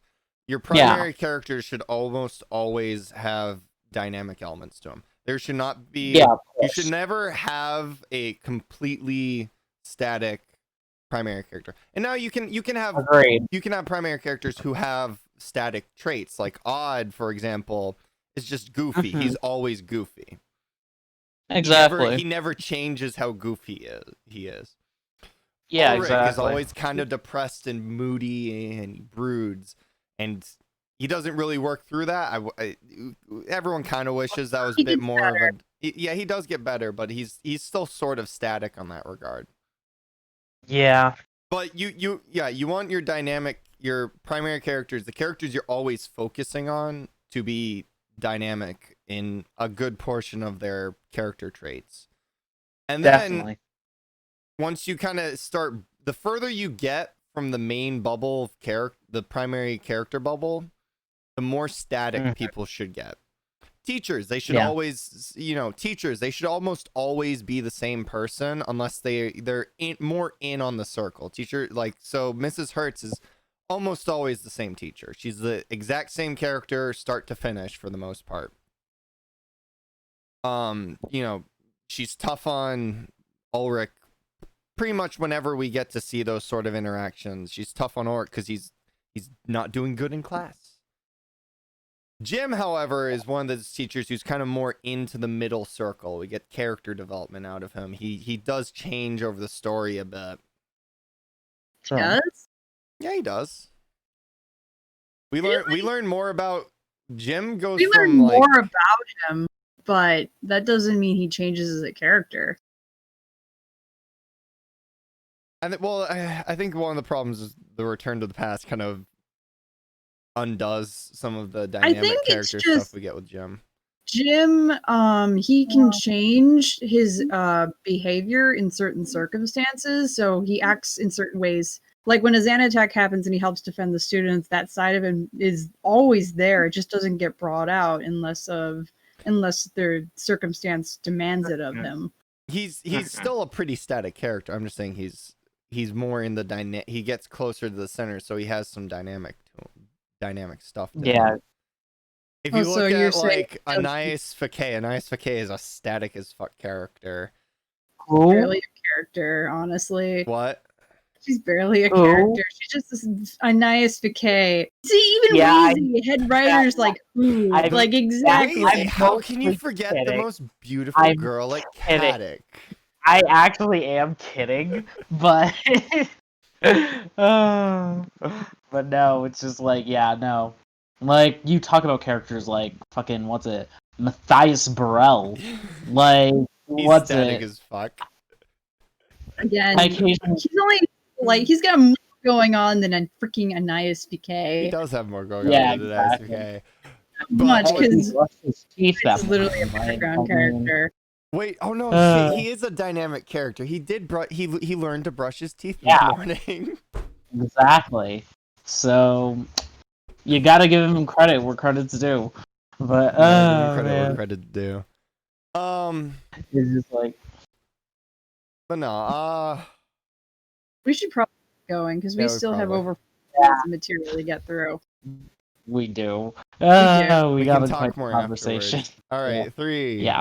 2, 1, everybody mute. Wait, what? Mute, Wazy, god Wait, damn no. it. No. Discord, what are you doing? Mute me. Hold up. Okay, now. He's muted. Chapter 4 Fragments of the Past. Yumi looked all around her, somewhat perplexed. The young girl was convinced that she was a genuine expert on virtual worlds. After all, she had experienced many adventures on the Yoko, and not too long ago, she had been to the first city thanks to some strange machines in Brussels. But this place was very bizarre, or rather, to be more precise, it was normal. It didn't contain the bright colors typically found in a cartoon, and the sky didn't seem to be an unrealistic shade of blue either. The young girl was curling on the street in a more usual city. Her city. Yumi knew this narrow back road surrounding tall buildings very well. It wasn't far from Caddick. "Welcome," Odd greeted her. Her friend had the appearance of a catboy that he usually adopted while on the Yoko. He was dressed in purple overalls, his hands were covered with clawed gloves, and behind him swung a long tail. Yumi had also experienced a transformation. Her hair was held up by small pins, her face was covered in white makeup, and she was dressed in a short kimono. Her feet were covered with traditional Japanese socks, known as tabi, and she was wearing a pair of wooden gaita sandals. The obi sash that surrounded her waist hid the tops of her razor-sharp fans. "Do you know where we are?" Odd asked her, while he jumped from side to side with the agility of a cat. Yumi furrowed her eyebrows. Auric had maybe been right. Odd had been acting strange for some time now. How could he not know this street? The girl motioned for him to follow her and walked from the road onto a wide avenue. Few cars drove around, and there were even fewer pedestrians. The sky was largely gloomy, as if the sun had barely begun to rise. It was dawn. Yumi approached a passerby with the groggy eyes, reading a recently purchased newspaper. "Excuse me." She bit her tongue for a moment. What would this man say if he saw her dressed like a geisha? But he completely ignored her, as if she didn't exist. Unsure of herself, Yumi tried to give him a tap to get his attention, but her fingers passed right through him without managing to touch him. She'd become a ghost. "He can't see me or hear me," she murmured. Odd squatted down in front of the man to get a glimpse of the front page of his newspaper. "Now I know what day it is. 1st of June, 1994. Does that mean anything?" Yumi covered her mouth with her hands. "Even you should know that, idiot. In 5 days, Hopper will take Alita to the Yoko to hide there. In other words, it'll be the start of all our adventures." "Are you saying that this is a reconstruction of that moment?" "Looks that way," nodded Yumi. "Maybe Hopper wanted to show Alita something important. By the way, where is she? Why hasn't she arrived yet?" "The communication with the others is blocked," Odd said, shaking his head. "The electricity is down at the Hermitage, and Alita's transfer was interrupted." Yumi examined his face fixedly, taken aback. How could he know these things? Odd seemed to realize they had said too much. "Jeremy told me just after you arrived here," he hurried to add, "and our communication was lost afterwards, but—" The young boy extended a claw, pointing his finger to the other side of the street. "See that lady walking softly over there? Don't you think she looks a lot like Professor Hertz?" It did appear to be her, without a doubt, even though she seemed younger, with brown hair mixed with a little gray. She was dressed in a shirt and jeans, and had a slim physique. She didn't resemble the calm professor the children knew. Yumi and Odd crossed the avenue, but the woman continued on her way without noticing their presence. She advanced with a lowered head and a busy look on her face. "This is nothing but a recording," Yumi observed. "The same thing happened to Aelita when she visited the first level of the journal. We can't do or say anything to anyone, only observe what happened 10 years ago." Professor Hertz arrived at a small bar at the corner of the street. The owner was washing the bar, and the smell of recently baked croissants fresh out of the oven began to float through the air. Yumi was shocked. In the virtual world, generally speaking, there was no sense of smell or taste. How had Hopper managed to reconstruct this place in such detail? Another person was also in the bar, a woman with short blonde hair and a pair of very dark, enormous sunglasses that hid the majority of her face. She was sitting at a table alone. "Major Steinbeck," greeted the woman as she stood up. "Agent Dado," the professor replied, with a neutral tone and unexpressive face. "It's been a long time." Hertz didn't seem at all happy about this meeting. She ordered a coffee from the waiter and took the chair on the other side of the table, facing the mystery woman. Odd and Yumi sat on the ground near the two women to listen to them. "Her name is Steinbeck," the young girl murmured. "Do you remember what Aelita saw on the first level? Professor Hertz is the same woman that helped Hopper escape Carthage." Yumi couldn't believe her eyes. Professor Hertz was an officer in the army! The waiter brought the coffee, walking through Yumi while doing so. The young girl shuddered. It was all a crazy illusion. She remained hopeful that Jeremy would return as soon as possible. She wanted to get out of here.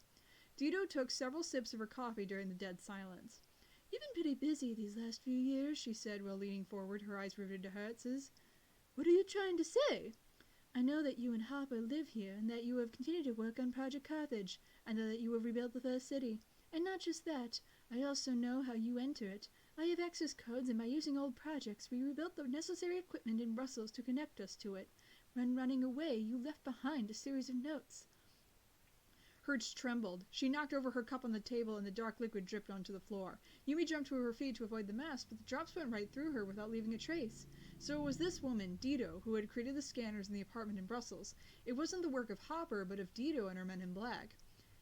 "In any case," the professor retorted, "the notes won't help you. Adults cannot use the scanners." Dido nodded and ignored the subject as if it didn't interest her.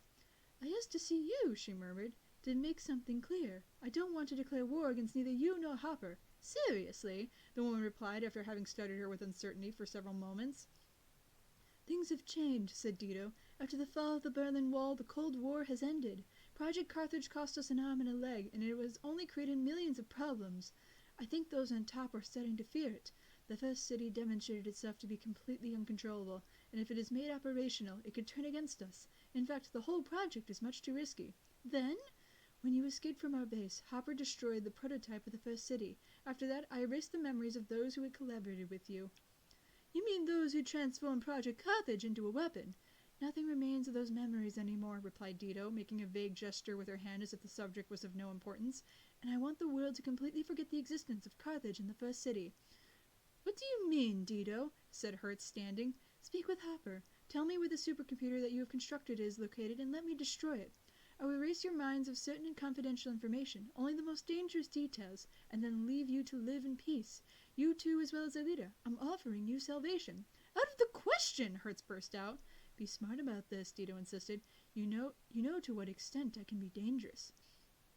Something fell on Yumi's head. The young girl turned towards Odd, her yes shooting daggers.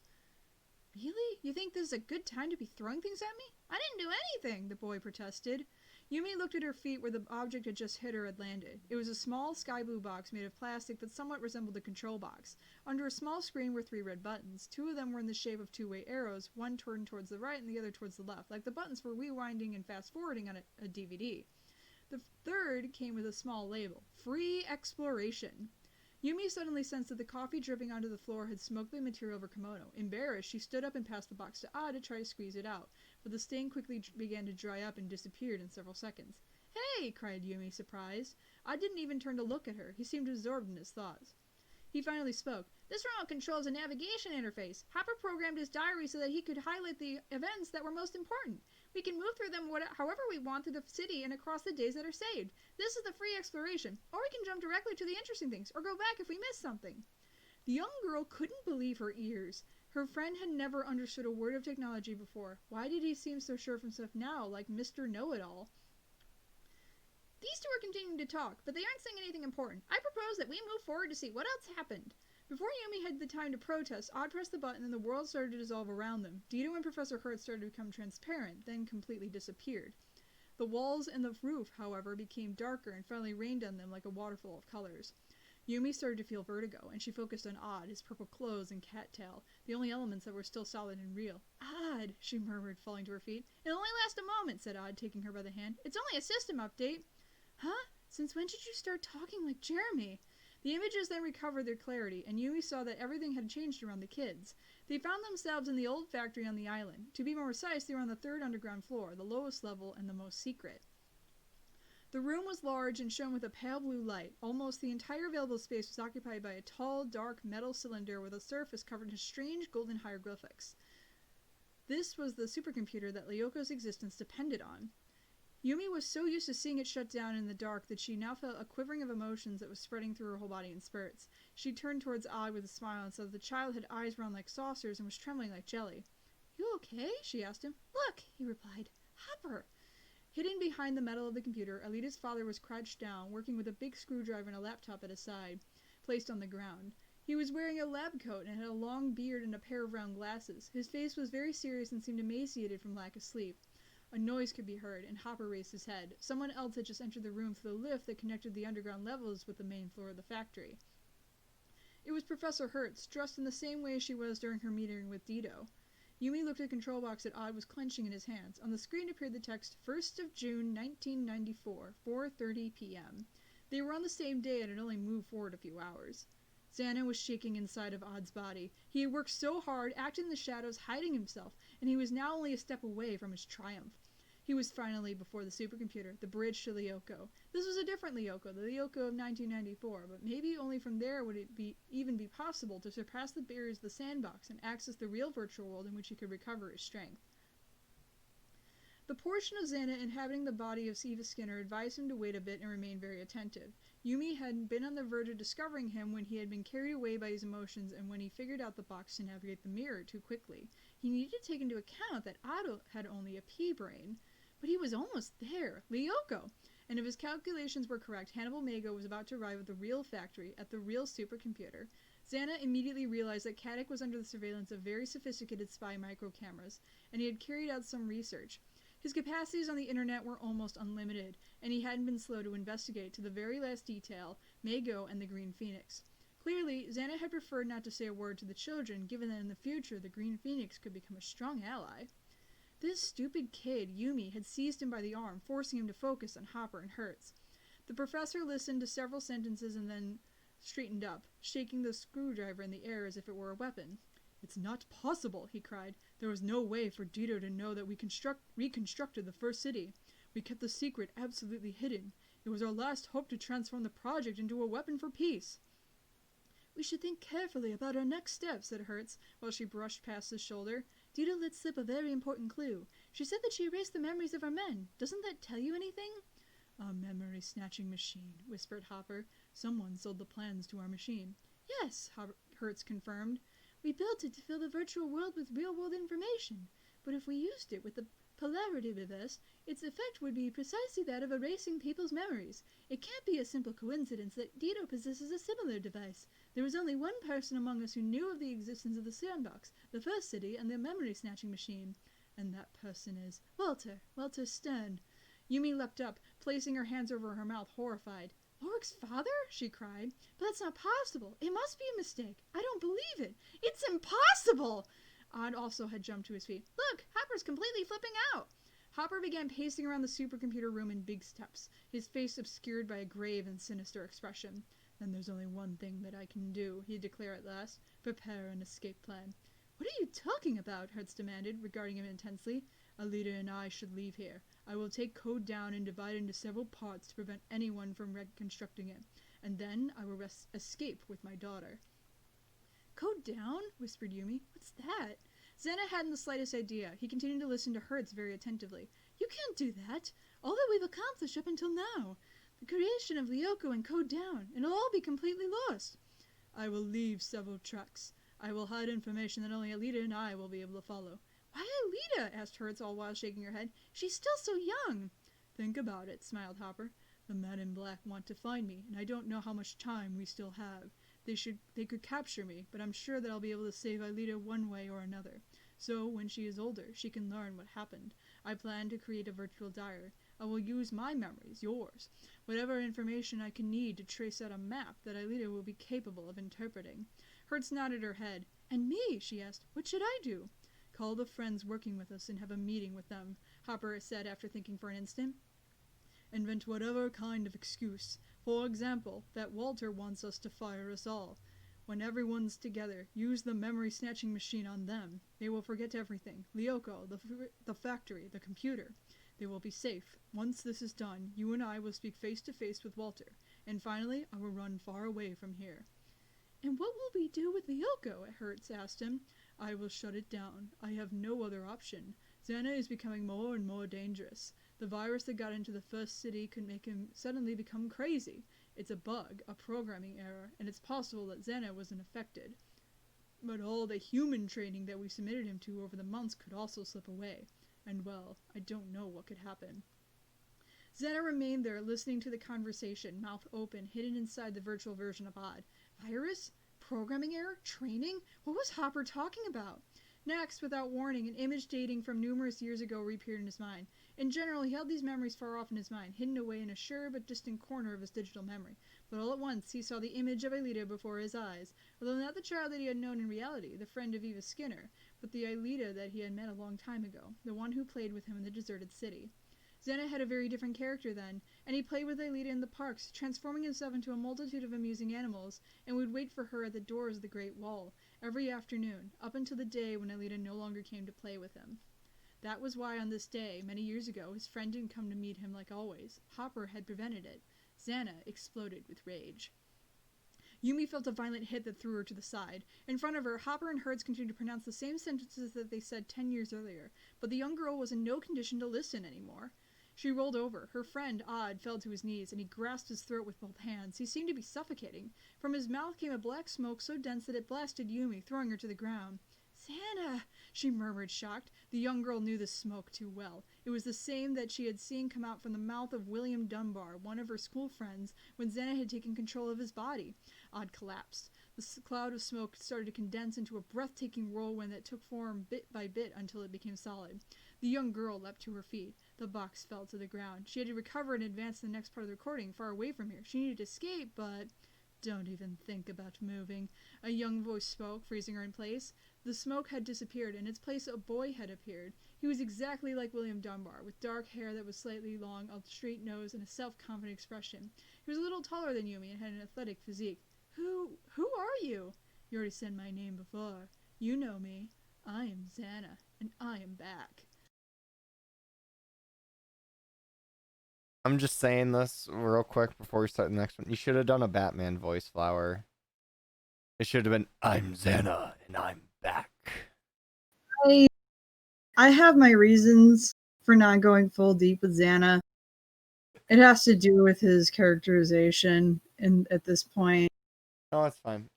All right, next Like chapter. I did it voice earlier, but reasons. And I'm still kind of inconsistent with it, so bear with me.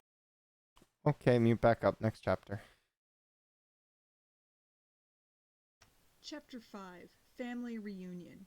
Walter Stern had seen the guy flee into the garage. At first, while he was cutting the Hermitage's power cables, he had thought that it was just his imagination, but he had then noticed disorderly shoe prints in the mud, and other prints belonging to smaller feet. Kids. He sighed. At least they weren't Hannibal Mago's men. For a moment, Walter wanted to leave his weapon in its holster. Carrying a weapon made him nervous. He rethought this and grabbed it just to be safe. If there were children here, they must have been spooked and made a run for it, so he would have enough time to secure the Hermitage. Walter arrived at the garage and checked the sliding door handle. It was open. He prepared for the assault. Ulrich gestured to Eva and watched her hide behind the door panel connecting the garage to the house. He remained squatted behind the small couch occupying part of the back wall. At his feet were several rubber globes that Jeremy had filled with disgusting chemical products he'd found in the Hermitage basement. Ulrich sighed. He and Eva were the first line of defense against the men in black, while Jeremy, Richard, and Kiwi, in bad shape, watched the main entrance, ready to sound the alarm if need be. The teen took the walkie-talkie, part of Jeremy's special equipment, and spoke into it. The garage door just moved, he murmured. He's coming in. It's up to you, over. He took the first projectile and held his breath. He had to be very careful. These men could be armed. The plan was very simple. Attack the intruders with the globes and take advantage of the element of surprise to jump on and immobilize them with rope. It was dangerous, but Ulrich was an expert in martial arts, and above all, he had no other choice. With Yumi and Odd in the mirror, they couldn't let the Hermitage fall into enemy hands. It was a question of life or death. The garage door was raised very slowly. Ulrich could already see the enemy's feet. He was wearing men's shoes, black and shiny, and somewhat formal-looking. He then caught a glimpse of his pants, also black. He indicated to Eva to prepare herself. They had to wait to see this man's face in order to hit him right in the head. He concentrated on the door again, still raising, allowing the milky light of the winter afternoon to flood in. Ulrich turned the throwing weapon in the palm of his hand. It was a small sphere of clear plastic, and its volume flabbily shifted and adapted to the boy's fingers, a gross feeling against his skin. The enemy's shoulders were in sight, then his chin. Just one more second. Fire! He sprang up in a single bound and threw his arm back like a catapult, ready to launch his projectile. Out of the corner of his eye, he saw Eva come out of her hiding spot in perfect synchronization with him. The man in black was standing in front of them. Against the light coming from outside, he was just a silhouette on which the contours of the epaulets of his jacket and his sunglasses loomed. Ulrich let his globe fall to the ground, immobile, mouth wide open. "Dad?" he whispered. Eva's projectile, on the other hand, quickly flew into the air and hit his target right in the face. "That burns!" Walter cried, reeling as he recoiled. "Dad!" Ulrich yelped, running towards him. He couldn't believe his eyes. What was his father doing dressed in this way and with a gun in his hand? Ulrich approached his father, who was wiping his clothing and face with a handkerchief. Once the shock wore off, Jeremy and Alita went to fix the power cables that Walter had cut, while Richard and Eva decided to give the father and son some private time. Ulrich's friends had all been very surprised, but much less so than he. His father had always been a cold and distant man, serious and severe. But the mere idea of him being involved in this whole stupid thing, and that he was the one of the men in black. Ulrich remembered the sinister man who had chased himself and Yumi around the roads of Brussels. Lone Wolf and his two myrmidons, Weasel and Ferret. Did his father know them? "Darn," said Walter Stern, refolding the handkerchief and leaving it on the table. "It was lucky I was wearing my sunglasses. This concoction would have made me blind." "It's something Jeremy whipped up," Ulrich replied, shrugging. "He assured us that the effects would wear off. You've already washed your face, so you shouldn't have any problems." For the first time, father and son looked each other in the eye. The boy realized that his father was a tired man. His face showed signs of wrinkles, and an army of white hairs was forging a path through his hair. "Can I ask what you're doing here?" the teen said after another sigh. "I could ask you the same thing." Ulrich ground his teeth. He and his father had always maintained a difficult relationship, and maybe it was time to change things and let him know that he was no longer a little boy. Listen, I already understand some things, he exclaimed, like Lone Wolf, for example. Walter didn't respond, but Ulrich noticed that for a second his eyes were almost popping out of their sockets. I need to make an important call, murmured his father while rummaging through his suit pockets. Ulrich leaned on the table separating them and made an effort to smile. First, you and I have to talk about some things, don't you agree? You tell me your story, and I'll do the same. Maybe that'll be good for the both of us. He surprised himself with his words. The sentence showed a certain wisdom, and it was about as eloquent as something Jeremy would have come up with, or Yumi. In the end, maybe it was true that he had matured. After several seconds of silence, Walter Stern began to recount his version of the story. Before everything else, I need to tell you that I've forgotten everything, especially the important things. They used a machine. Well, I'll tell you about that later. It was just to warn you that I can't explain absolutely everything. There are gaps, and there's nothing I can do about them. Ulrich nodded without replying. A machine that erased memories? That sounded just like what happened to Odd's father and Yumi's parents. In the 90s, his father continued, I worked for Dangerous People, a criminal organization. At the time, I lived here in the Parisian region, while your mother lived in another city with you. You were very young, and you didn't suspect anything. You didn't know that I wasn't a good father. I know a professor that called himself Hopper. He was looking for funds to complete some project, and the organization I work for ordered me to help him. They gave me money, lots of money, and in exchange I had to wait for Hopper to complete his experiments to then hand the results over to the criminals. Ulrich remained silent but pressed his hands against his forehead. He didn't know what to say. Who was his father really? Though it wasn't that easy, Walter continued. At one point, a government agency following the professor's movements got in contact with me. Hopper. You see, over time, we had become friends, and despite that, I accepted to sell him out, to reveal what he was hiding, and I betrayed him. Walter Stern cried. Ulrich turned his gaze away from him, angry and not knowing what to say. His father had been a traitor. What could be worse than that? He wanted to leave this place and never see him again. They told me that I'd end up in prison, that I'd spend the rest of my days there, that I would never see you again, you and your mother. It was either that or help them, turn over a new leaf, and trust them to protect me from the criminals I collaborated with. So I accepted. But then someone erased my memory. I don't know what became of Hopper, nor any of the people working with him. I don't remember anything except for what I've just told you.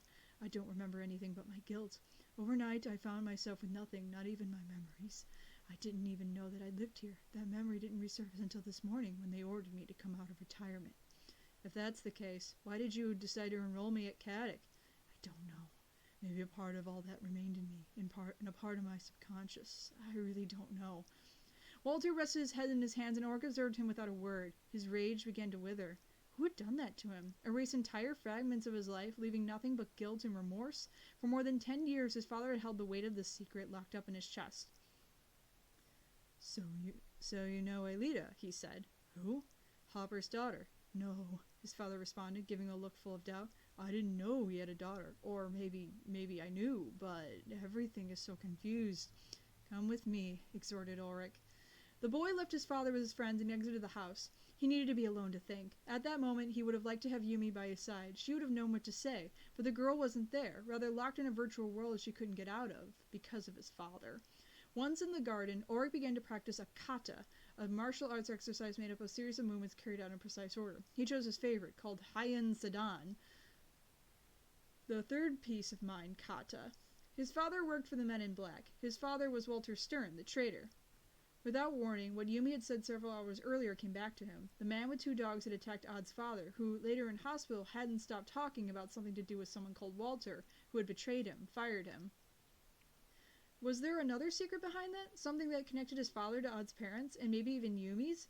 Ulrich spread his legs and shifted his weight to his knees, taking the Kiba Dachi pose, the horse stance, and he then became completely petrified, without managing to make the second move. He had to get inside and talk to Jeremy. Jeremy cleaned his glasses with his shirt before placing them back on the bridge of his nose.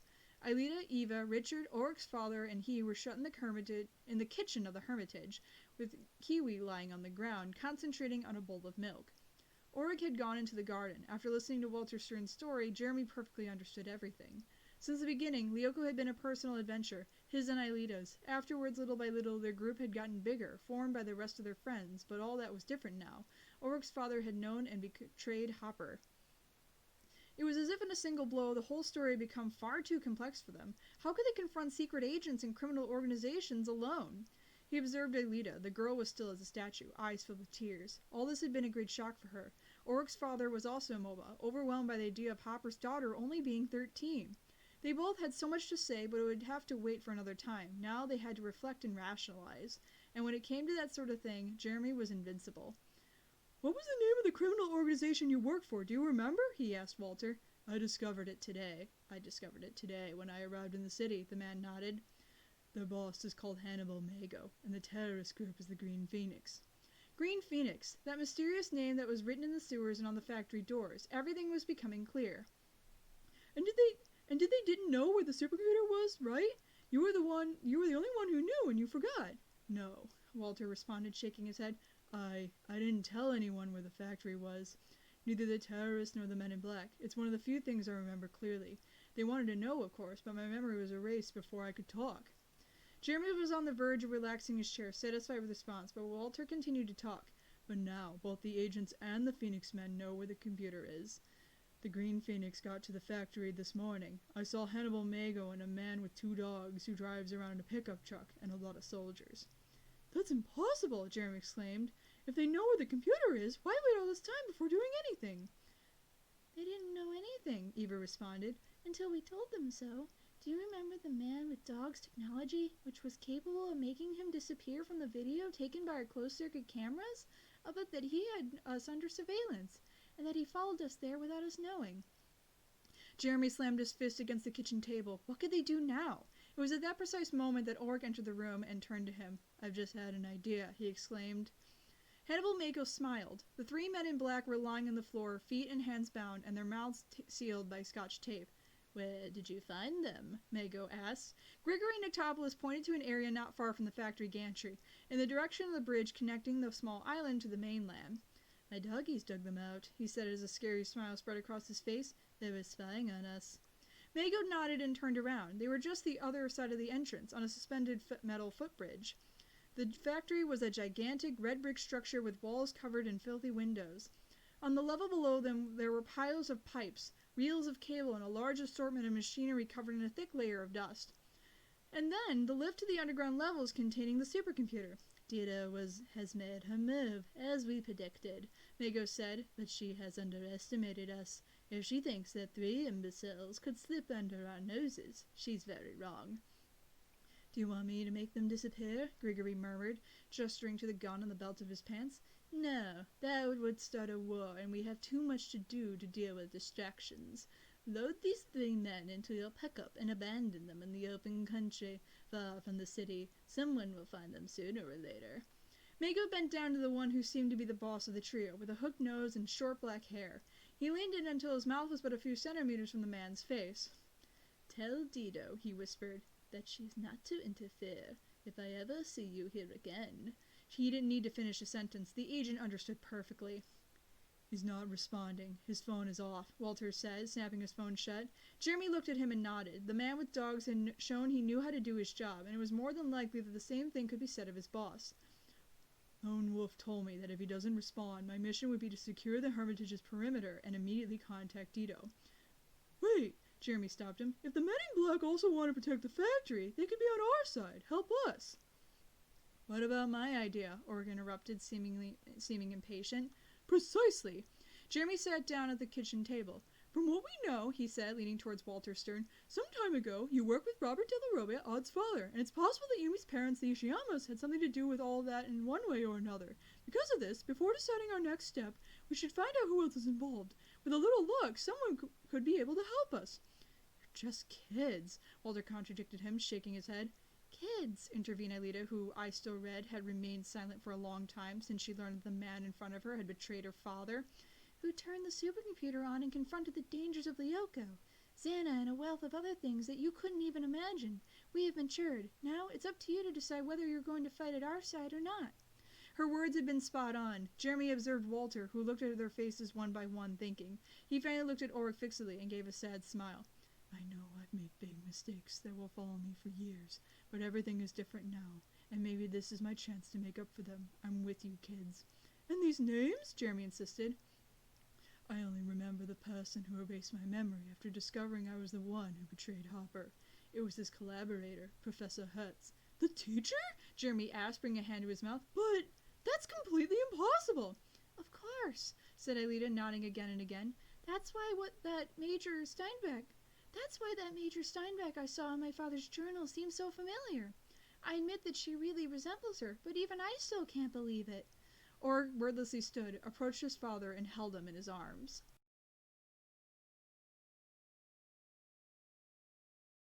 There's one thing before the final chapter. Red brick structure.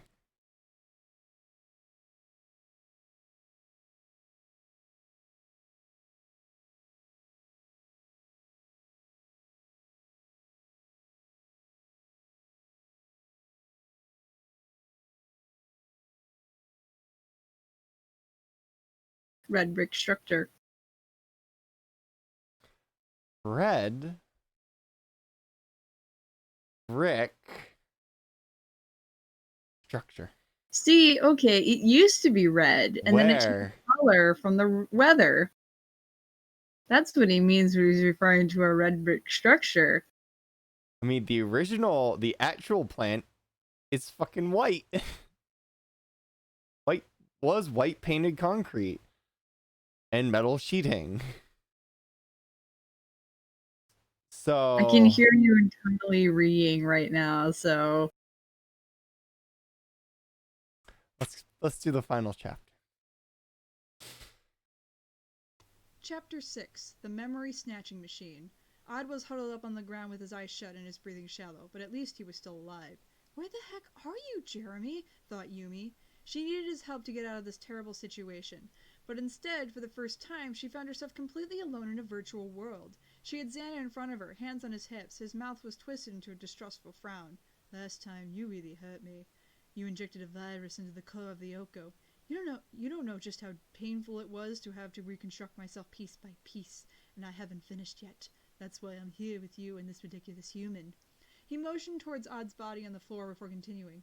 To recover all my power, I need to return to Lyoko. And what a coincidence! The supercomputer is right in front of us, and on the floor above, the scanners. My mission is almost complete. Yumi reeled, her mind working at the speed of light. She finally decided to challenge him. She gave a laugh. You didn't understand any of what Jeremy told us the other night, did you? Hopper's journal is a sandbox. It's isolated from the central system of the supercomputer. The objects here pass through us. We can't do anything with them. There is no Lyoko here. Stupid kid, responded Xana with a smirk. You shouldn't underestimate me. I examined this world we are in, the mirror, in great detail. See this screwdriver on the floor? The young girl nodded her head. Take the control box in one hand and grab the screwdriver in the other. Go on, try it. Yumi obeyed. To her surprise, his fingers enveloped the object, clearly feeling its volume, and she could lift it. Or to be more precise, she could lift a copy of it. There was now a screwdriver on the ground in its original position and another grasped in her hand. The two tools seemed so real. Yumi could feel its weight in her hand and the consistency and exact form of the screwdriver. Frightened, the girl opened her hand, and the object, instead of falling, remained in the air while becoming more and more transparent before disappearing in smoke, as if it never even existed, leaving only the original, which hadn't moved in the slightest. You see, explained Xana. The box is the interface that allows us to interact with this world. Clearly, we cannot modify anything, which is why the screwdriver became doubled, leaving the original on the floor. The good thing is that, in reality, the box isn't even necessary. It's enough just to send the digital command directly to the mirror's computer. While the creature spoke, Yumi put away the box in her obi, then moved her hands to her back to grab hold of her fans that she still kept in her sash. She opened them in one fluid movement of her fingers and threw them forward. The two half-moons of metal flew in a flash towards Xana, spinning and slicing through the air with a high-pitched shrill. The young man quickly dropped to his knees, squatting and easily avoiding the two projectiles. But this fraction of a second was just what Yumi was hoping for. She jumped to the side and rolled on the factory floor to reach Odd's unconscious body. She took his hand. The boy's fingers were frozen. Yumi grabbed the control box again while letting out her breath, hearing Xana cry, "Stop!"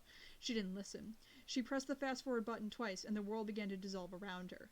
Professor Hertz was hunched over her desk with her head in her hands. Jeremy felt a surge of emotion seeing her in this state.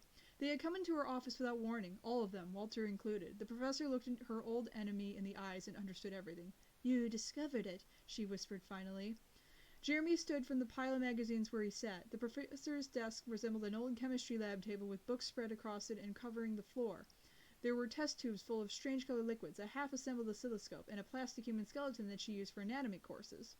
The boy advanced, dodging all the knickknacks, and arrived in front of the professor and placed a hand on her shoulder.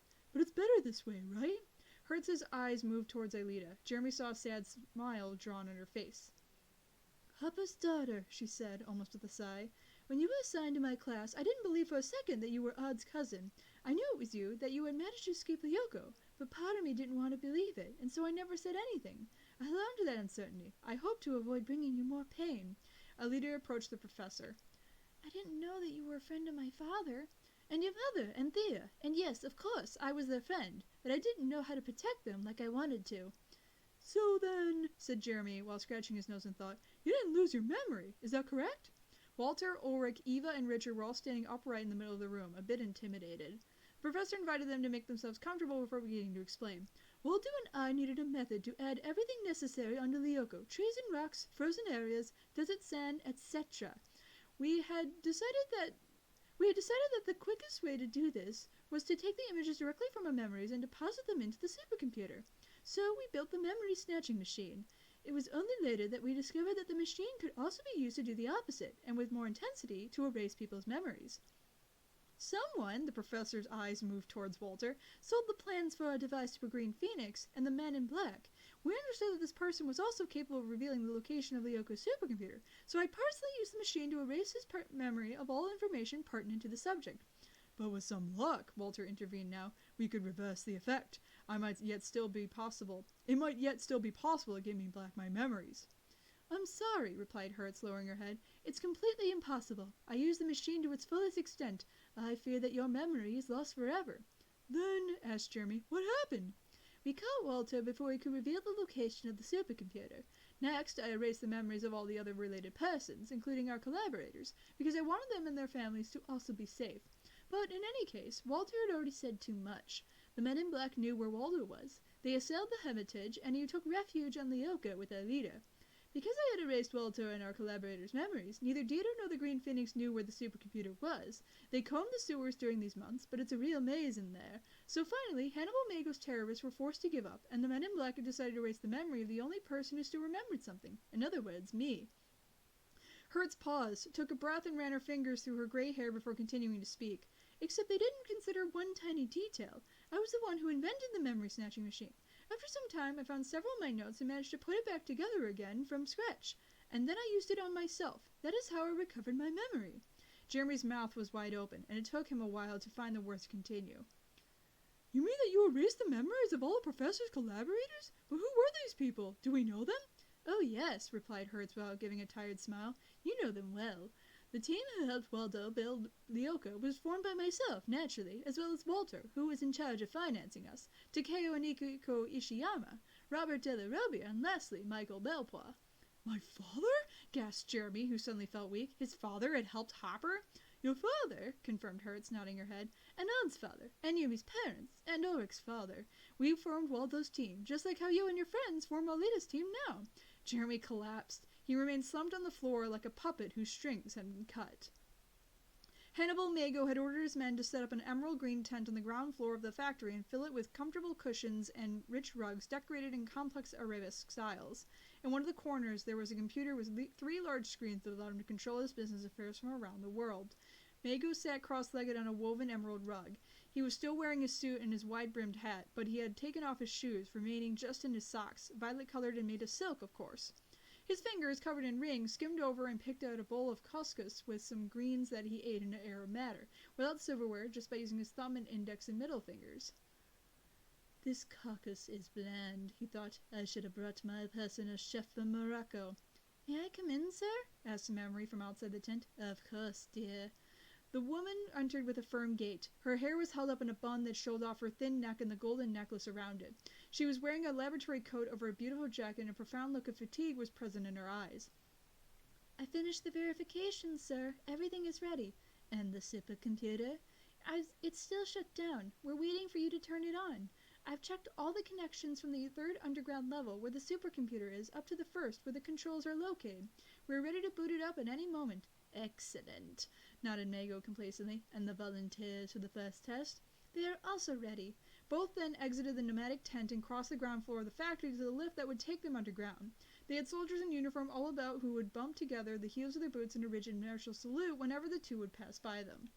The lift was a simple metal cage controlled by a mundane box and suspended by a large cable. They descended down into the depths of the factory. Give me a summary of the situation, ordered Mago. I used our most sophisticated technology, answered the woman rapidly. First off, I restored the secondary electrical systems to activate the small hidden keyboard for the lift that would allow access to all the levels of the underground laboratory.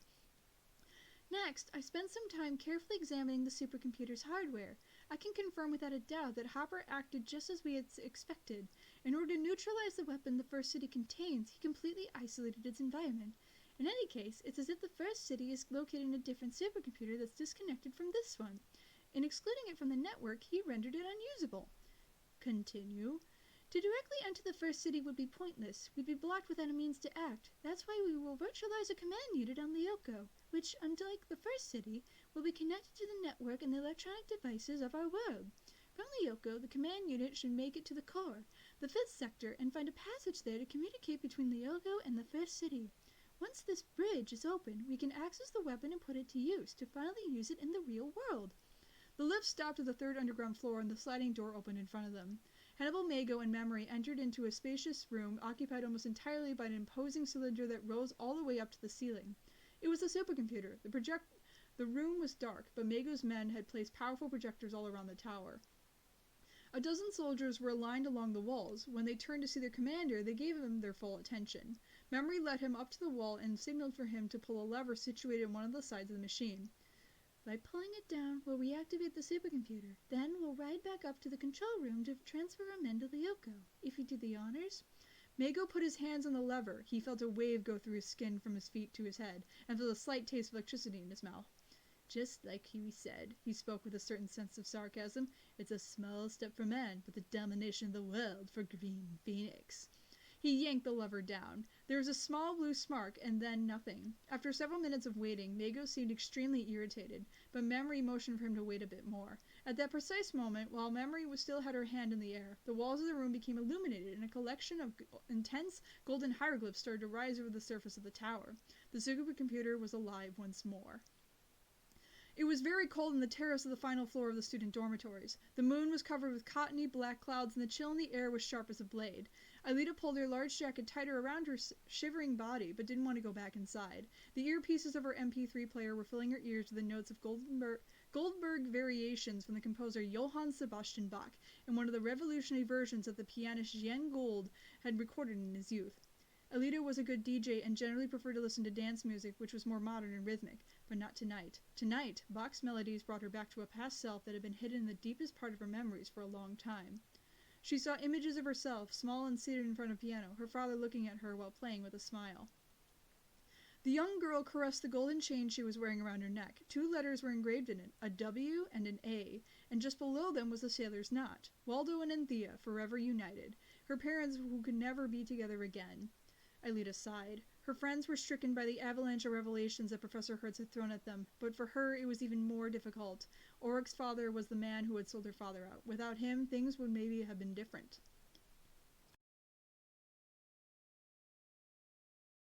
When leaving the professor's office, Ulrich had stared at her with a gloomy expression without saying a word, and he didn't show up at the cafeteria for dinner either.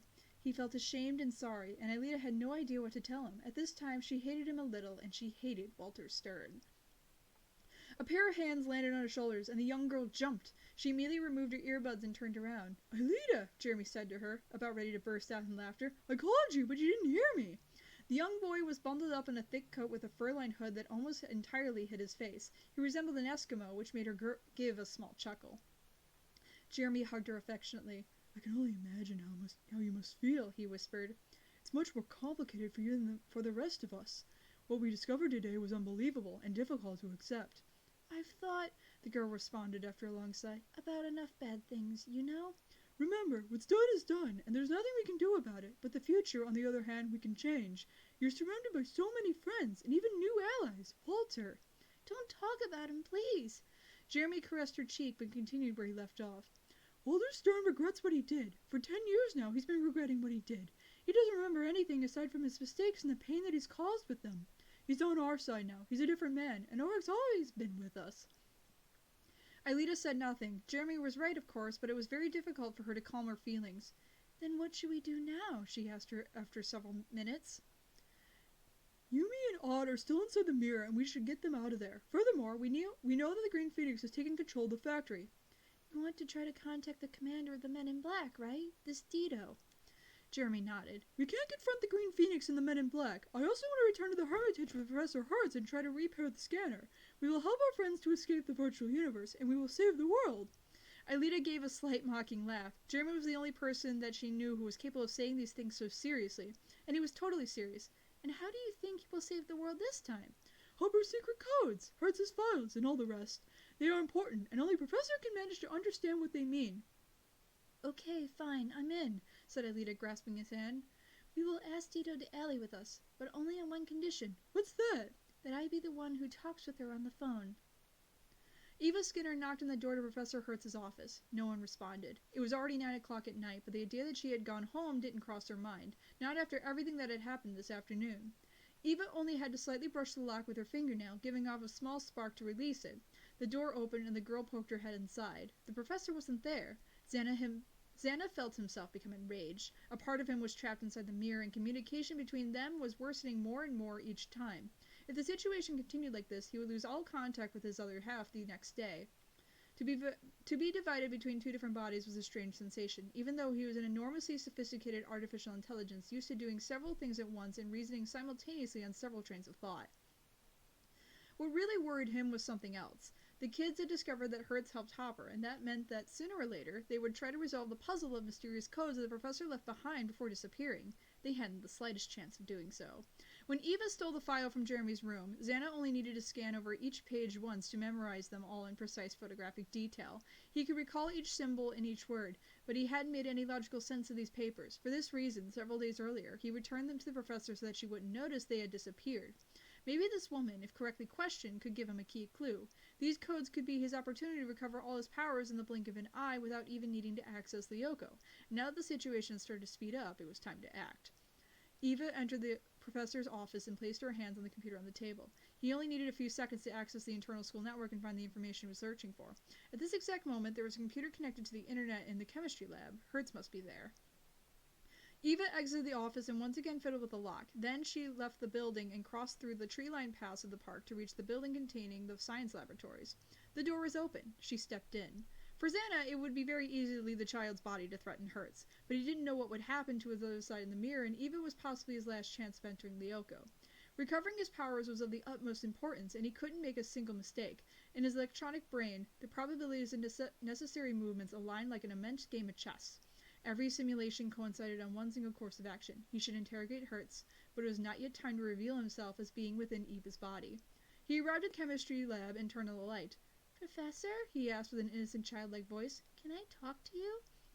A small door to the side opened and Hertz's puffy cloud of silver hair leaned out. "Eva, what are you doing here at this hour?" "I need to speak with you," said the young girl, shrugging. The laboratory was a large room with a chair and a small wooden scaffold crossing the width of the room and a bunch of large tables full of microscopes and other instruments in the center. 4 green chalkboards covered from top to bottom with mathematical formulas were suspended on one of the walls. Hertz sat on the chair and managed to smile. Xana realized that he couldn't ask her about the file. She didn't know that it had disappeared, nor that Eva was the one who had put it back. The better option would perhaps be to approach the professor instead, kiss her and possess her. No one would realize, and this woman's was full of important information. Analysis of the probability of success, 87%. The calculation appeared in an instant before Eva's eyes, who smiled. She took a step towards the professor. She murmured. She made a face mixed with a sense of worry and trouble. Hertz's smile became warmer and more sympathetic. Eva took another step forward, arms held out, like a child asking an adult to take them in their arms and console them. She repeated. "Professor Hertz!" yelled Jeremy, entering the room. "I couldn't find you in your office, so I thought that you might be here in the lab. Do you have a minute?" Aelita entered just behind him, cheeks red from running, and Eva stepped back from the woman. All he had needed was just a bit longer, no more than an instant. And here I was hoping to have some peace and quiet, sighed the professor. There's no time for that, objected Jeremy with a smile. We need to get in contact with Tito as soon as possible.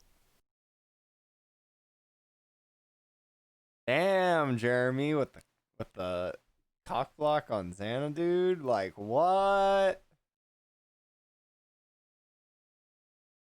Jeremy just did that.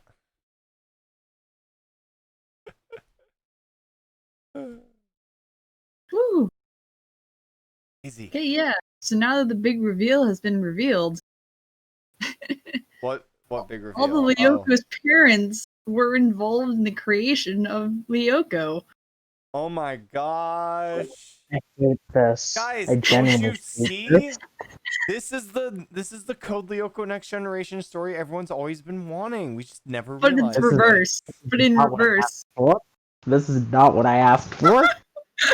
Yes, it is, Wazy. Admit it. No. This is it's just no generations. This is No, Yeah. this kind of implies that the warriors teaming up together, like the parent, like is kind of destiny almost. Yeah, I don't Like like it was that, sheer man. coincidence that they all showed up, but also it was freaking destiny because like their Yeah. parents were involved. See, I I'd be fine if it's like all Ulrich's dad's in on it and Odd's dad, but no, then they throw Yumi's parents and fucking Jeremy's dad. For all we know, fucking William Dunbar's parents are also in on it. Like, James why not? Dunbar was also Why a not? financer. Well, he was a financer too. Just like Walter. Ugh. Why Also not? the Might as well. Also Mrs. Hertz. She's ridiculous. Like genuinely. Like it's not I don't know, I've always Who the felt like fuck her has being fiery red hair? I don't know. Like, I get, yeah, people have red hair, but fiery red? You have to dye that shit to get that color. Unless you're what's it? I mean, in the Fucking, original, Aelita yeah. had pink hair, and that's not natural at all. Well, yeah, but I'm just saying, like, her hair is so distinct. Guys- How do you, like, you would recognize it in a heartbeat. You'd be like, fuck, how is this person here? You guys don't have pink hair? Really? Yeah, Hertz, like in her backstory, being like a freaking military agent transformed into like a high school science teacher. I mean, technically, Yeah. Hopper was the same way. For all we know, we just Jim's never really also saw in on this shit. With He's all not. the crazy nonsense he's done. No, he He's totally is. He totally is. He totally is. It All the would make crazy sense shit for him to be, but this is Chronicles, and he's not. Yeah. He acts kind of You think that- clueless for the most part. Once we get into this train wreck. No, he works with the CIA because I'm going out on a limb here. Nah, Dito's the God. CIA. Dito works for the CIA. Who the fuck Oh, else? God. Nexus, not now. Gustave Chardon is the ringleader. I don't want to answer that question. Actually, no. It's canon that Gustave Chardon, his name used to be Rick Sanchez, and he was the chief scientist of Project Eradication. Rob Continuity of the Green Phoenix. And yes, and because of that, because of everything that went down, they need to like give him an extra mind wipe, along with changing his identity and everything. I just want to know who the fuck thought Green Phoenix was like a cool dark money organization name. Green They also Phoenix? say it's like it's the oldest mafia organization in the world. Like, really? Really? Yeah. Yeah, actual mafia organizations would like to know your location. Mafias don't tend to last too long, generally. Like, yeah, And they don't really brand themselves like this. Like, there's like they have a freaking logo and a name and like a calling card. Like, what? yeah, no, Mafia, like, yeah, they no, the Mafias, they fly on the radar, but under the radar at the same time. You know, it would make more sense if the Green Phoenix were like an actual, like, legitimate organization that was just interested in doing some really shady stuff in the background. That's like they have a source of income, and then they can fund all the illegal stuff. I mean, Hannibal's rich, so maybe he owns fucking Google or some shit, and he's just also super evil. Maybe. Granted, if he owned Google, I don't think he'd need the supercomputer to conquer the world. He pretty much already has. You get what I'm saying? He's probably like super rich from something else, and he's like, I want world conquest, so I'm gonna use all my money to buy my way. I mean, the dude has a private military. That shit costs fucking buckets. Yep. All the buckets of money. He can go bigger. He can go higher. He's apparently rich enough that the French government is willing to let him be a national security risk in Paris. Oh my. Yes. That You or think the French that's a government's in on problem? it. Probably at this point, We got honestly. some heavenly CIA versus French intelligence agency nonsense going on. Let's go. No. I don't know. I just think this is really dumb though. Like, if It is. It absolutely all the is. plots you could have got, like, I get it. You don't want to just throw in random new characters that everyone's gonna be like, why should I have any investment in these people like totally redeeming themselves? Ulrich's dad. Like, they're at least trying to redeem Ulrich's dad. I don't even know. Like, is he just I don't like is he an any. asshole because he's lost his memories? Like, I think he was thing. And it's only after he's had to confront this guilt that he realizes, wow, I really have always been an a-hole. But now that I have seen that my son is like confident and is fighting the good fight, I will now too fight the good fight. Oh my god. Mr. Stern. I hate this. I absolutely hate this. The other thing is, like, Hannibal is like, I'm gonna conquer the world using this. Well, what even is the first city contains Carthage? Or yes. I don't know. Also, why not just call it Carthage? Carthage was a city. Like, no. Carthage is Sector 5, and then you use Carthage to get into the first city. I don't know, maybe Project Carthage was Carthage was supposed to be multiple cities, but they never really got around to building the other cities. They only built the first one, and then things went off track when Franz or Waldo like bailed and tried to shut it down. Well, let's see. The Carthaginians were a colony that just made more colonies. So, intergalactic space travel? And I don't know, the people wanted to turn it into a weapon. Like, I could see like space-time manipulation for space travel. Answer this question on what the first city is capable of later on, so I don't want to give too much away. Is it space-time manipulation to make space travel possible? No. No? Because you could totally just create a warp bubble in a city, and oh boy, you could really, really ruin a city. But no, it's like, no, this thing is going to be used for great good. And then the people who fund it are like, yeah, but we can also use it to take over the world and do whatever we want. And then the people are like, no, that's a bad idea. This is too dangerous. So, I mean, that's Carthage in a nutshell. I mean, someone made fire and like, this is great. We can do awesome things with this. And then someone was like, I can burn all the forests down. What get annoyed is that they just totally underplay the towers. Like they mention, oh yeah, the towers can access all electronic things, but they don't ever actually show Xana straight up activating a tower and making a Xana attack. I have a lot of issues with that description of how the towers work. Yeah, I guess yeah, no, the towers are used to interact with electronic things, but that's no, it's the towers are basically it's like a USB interface sort of thing. And when one activates, it's plugging something into that USB slot. That's what it is.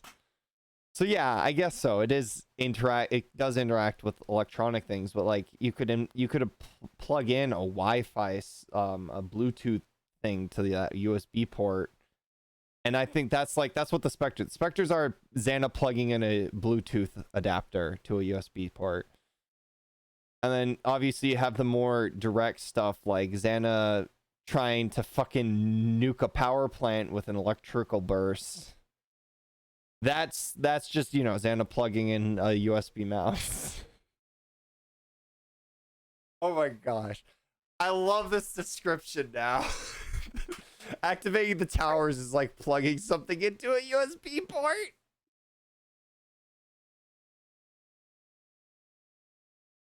No comment? Nope. Oh, I think Sorry. it's brilliant. I think it's brilliant. You'd think it's brilliant. Well, Wazy, you feel free to share your thoughts. I gotta be right back. Well, Chronicles. Nah, I'm just still mostly on the parents and all of that. I think Mrs. Okay, nah, I still think Mrs. Hertz is incredibly ridiculous for. Like, it's not a matter of, I don't like Mrs. Hertz as a character, but it's just like, nah, I just cannot take her seriously as someone involved with Carthage and everything that comes with that. Because it's like, it's not a character where like, you're just an ordinary person, or wow, so it turns out you have more to you. But nah, it's Mrs. Hertz who is just who, yes, is a science teacher, and as such is not too much of a stretch that she would be in like these sorts of fields. But it's also a matter of it's also a matter of it just doesn't suit the character and her role within the show. Like, it's fine for her to I guess it's fine for her to, like, if they wanted to, like, in a standalone episode of the show, I wouldn't mind Mrs. Hertz, like, knowing certain things about, like, at least knowing certain things in theory about operating the supercomputer and, like, how it works and all of that, but it's like, nah, to go as far as, yes, Mrs. Hertz is the one who designed a memory wiping program and it's just like, nah, it's I don't feel it, especially when the idea of her being Hopper. It also goes against lore in a sense because she was Hopper's replacement, and it's like it just feels like if someone at the Academy, especially if someone was Hopper's replacement, and I feel like they would be sort of the last person to know at Caddick. Like, they would just be someone very normal, someone very, someone uninvolved with all of this mess. But it's just like, nah, Hertz was super in on it, and I think she ugh. was working as his assistant at the time, according to Chronicles. And it's just like, I don't feel that at I all. understand what you're saying. And I think even the Warriors will point out from time to time, they're like, when they see Hertz like go into full Major Steinbeck mode, they're like, whoa, you're like a totally different person. And they're like Yeah. kind of caught off by that. Yeah, exactly. That's There's the clearly a line that says, oh, but Odd's like, I gotta, keep reminding myself, Professor Hertz isn't Professor Hertz, she's Major Steinbeck. Like, I think you're onto something. Like, this whole backstory just doesn't really fit her character. Exactly. It's just like that. Sometimes you can reveal someone to be more than meets the eye, but if you do that, you have to lean into it. Like, you have to drop hints, you have to, And it's like, it's very clear that the original show had no plans to do, like, something like this with Mrs. Hertz. Like, not anything along these lines. I'd believe it, as dumb as it, like, say what you will, but I genuinely believe something like this with Jim, or with who's another character? Like, crap. You know what? I could even believe it with the social studies teacher if I was being on, like, if he were a more developed character. I could believe it with him, because like he carries a certain vibe about him that isn't very, Dude, I like, picture what you're talking about. Like a yeah, note what's it? The same. Sorry, the name. same guy. So are we talking more Yeah, I characters can't more remember. believable than Mrs. Hertz being in on a secret Yes. Yeah, dark money organization? yeah. Uh, Crap. What's the name of the social studies teacher? I can't remember. Mr. Feeney? Or yeah. no, Fume. Yeah, Fume. Fume. Yeah, Meh. Fume. I believe, like, if he were a more developed character, like, he carries a certain personality about him that, yeah, I could believe it. He's got a secret. Like, it'd be a stretch. It'd be a stretch, don't get me wrong, but I find it more believable than, oh, yes, Mrs. Hertz. And, like, Might be why the parents being involved in all this kind of comes out of nowhere. To be Yeah. fair, they do say their minds got wiped, so that's why it never came up. But yeah. But in a narrative, like, you hint towards reveals. They don't just come out of nowhere, they And it's I like, think they hinted a fair Secret few Agent times. W for Walter. Yeah, for Walter they yeah, hinted. And in Chronicles they Yeah. did hint at Hertz being more than just the science teacher and throughout book 2 and up to know book that. 3. But in the show, I see what you're saying. It's playing into that disconnect between Chronicles and the original canon. Like, if Chronicles, I guess the issue is Chronicles is meant to come off of post season 4. And because of that, like, yeah, I know I'm supposed to have a suspension of disbelief that this is a different continuity, especially with some of the things that it introduces. Like, oh, what's it? Honestly, it's altered canon, it's altered timeline. Like, I get that. But, it's just like, nah, you're still coming off of what's it? You're still coming off of the original, and it's just like, nah, it doesn't. I feel like there are certain things that you can get away with and you can't, and it's just like, mm-mm. Okay, there we go. But at the same time, part of me wonders how it would be if you were to take some of the lines that Hertz in Chronicles says and give them to Mac Hopper. Oh my god. We should try. There's a line later on where she describes how she made like a bomb like, very quickly. Oh my god. Oh my god. Or when she's talking about the Carthage nonsense. That would be beautiful. That would actually be beautiful. I want that. I might go back through and just pull all of Hertz's lines in Chronicles and see where that takes me. Just compile a list of all of her statements.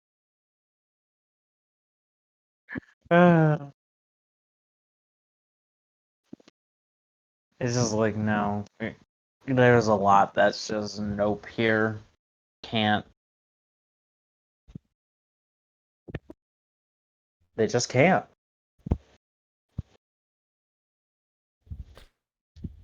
Okay. I've done what I've this open for.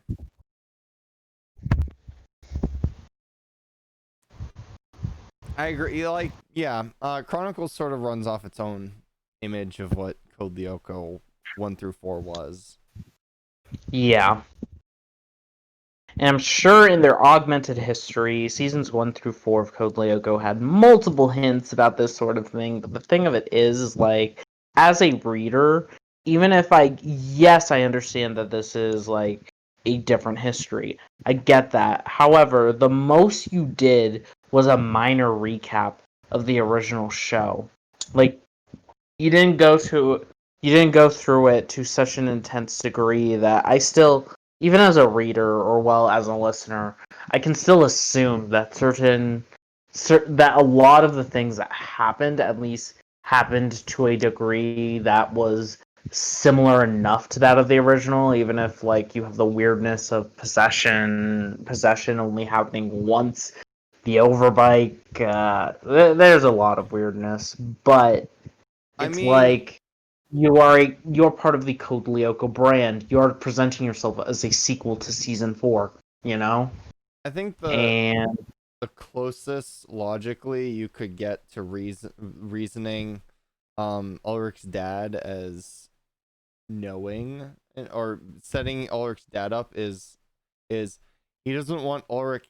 Oh, he knows the computer's back on. He knows what's going on. He knows Ulrich's in on that group sort of thing. But then Chronicles just fucking destroys that by him wanting to know what the fuck Ulrich's doing. But no, like, yeah, he's like, you shouldn't be hanging out with those people because he knows what happened and he has his regrets. But yeah, no, Chronicles just fucking decks that idea because oh no. yeah, no, he wants to know what Ulrich's doing here. There's and then obviously it's made very clear that Yumi was raised for some period of time in Japan. So considering Yumi, Ulrich, and Odd were all probably about 3 around the events of when it would be relevant to the current plot story. So they were all but younger than 3 when most of this was happening. I didn't even think of that, but you're right. They even stated that Hiroki was like born in Japan, so they probably couldn't have moved until like Yumi was around 4 because of their age difference. Yeah, so that's the thing. Like Yumi was born. I'm fairly confident in saying Yumi was born and raised in Japan for a period of time. No, and then her dad moved to work. You're right. That's a plot hole. And then there's also the fact that Yumi's dad distinctly has the plot thread of he moved to France for work.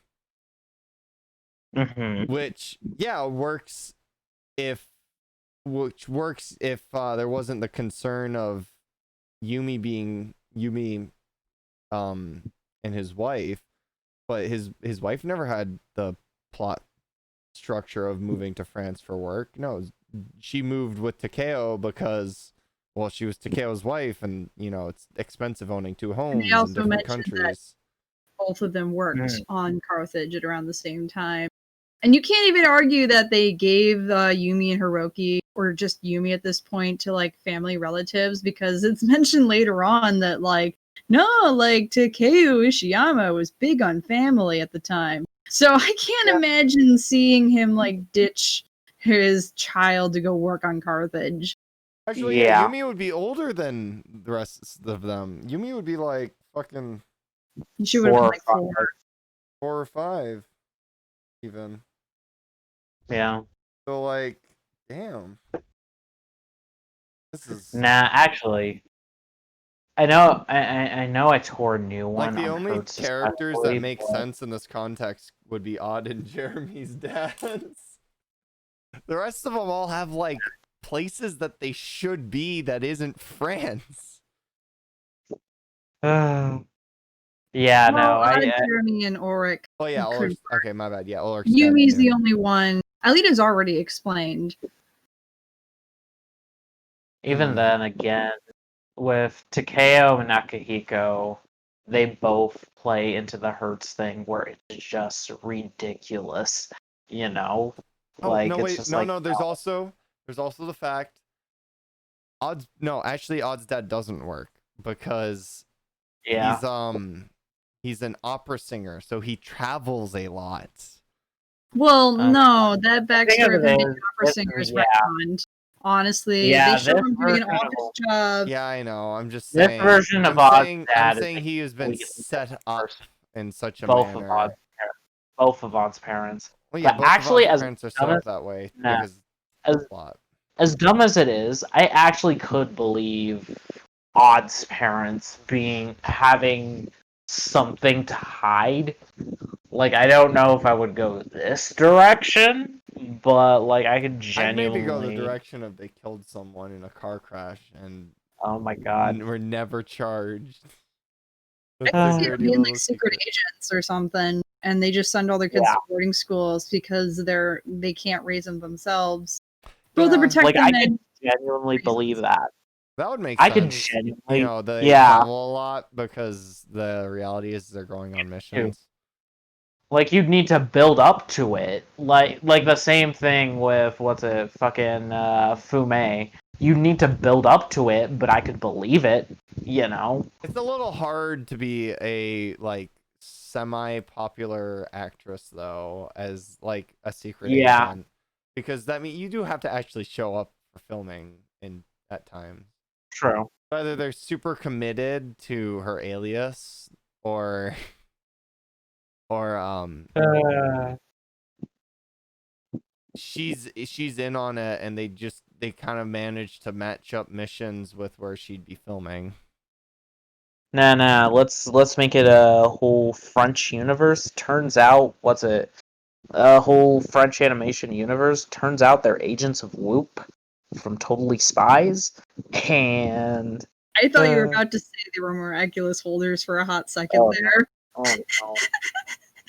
no, the one with the miraculous is Mr. Delmas. He has the owl miraculous. Um, uh,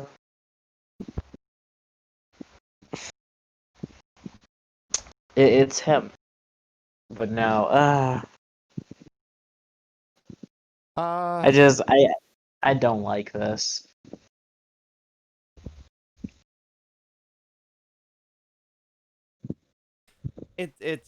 yeah, it's not it doesn't It's fit very into the canon. contrived. It's Again, you could very do like one or two of the parents are involved, but all of yeah, them is like you're kind of ridiculous. like I mean, Code Lyoko does basically say there are spirits and is anybody out there?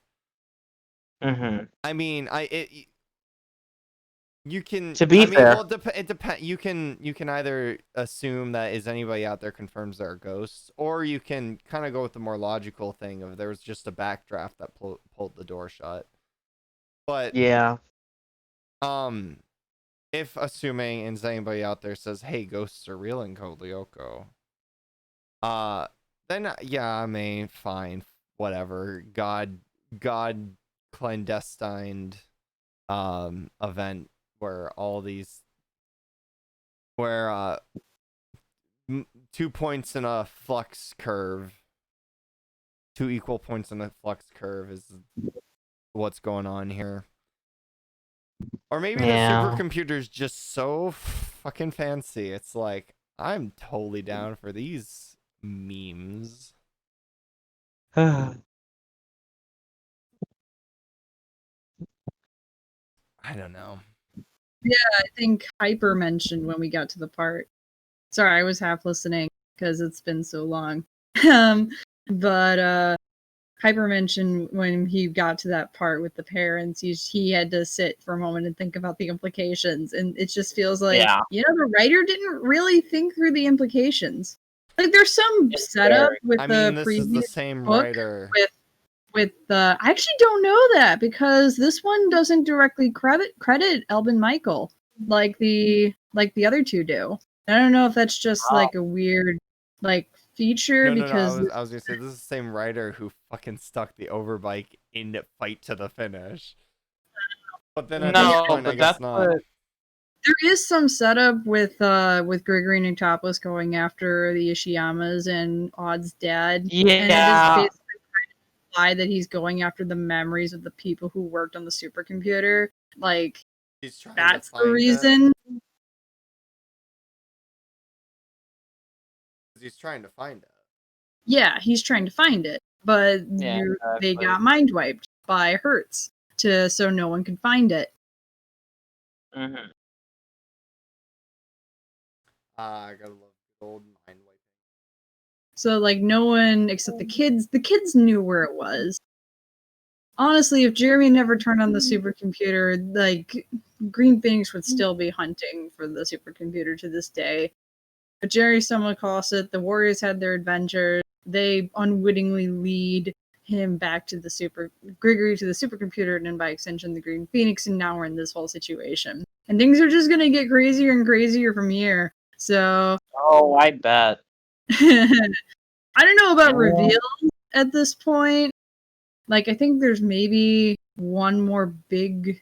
It's not really a big reveal. It's more of a character arc, but I think people have already predicted what's going to happen. So, like, Santa becomes a good guy. but it goes into this crazy train of just this sequence of events that just happen.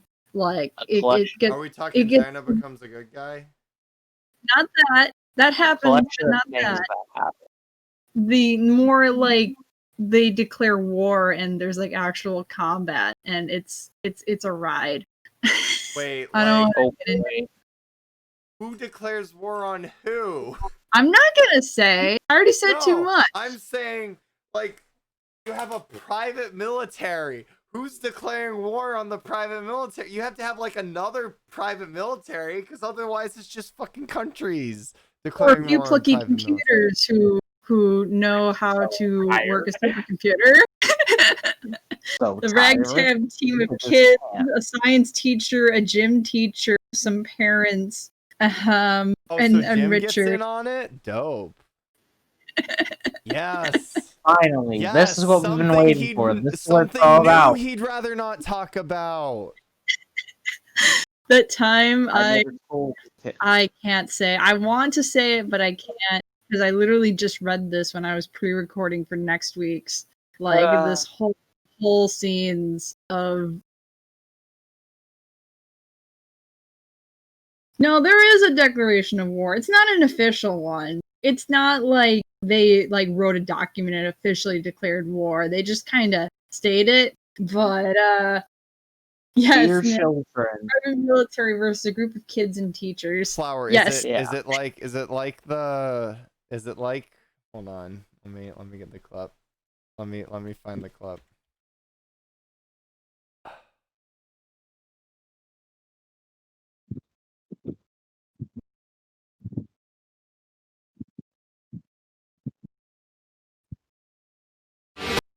Oh, wow, that was loud. This is not the one.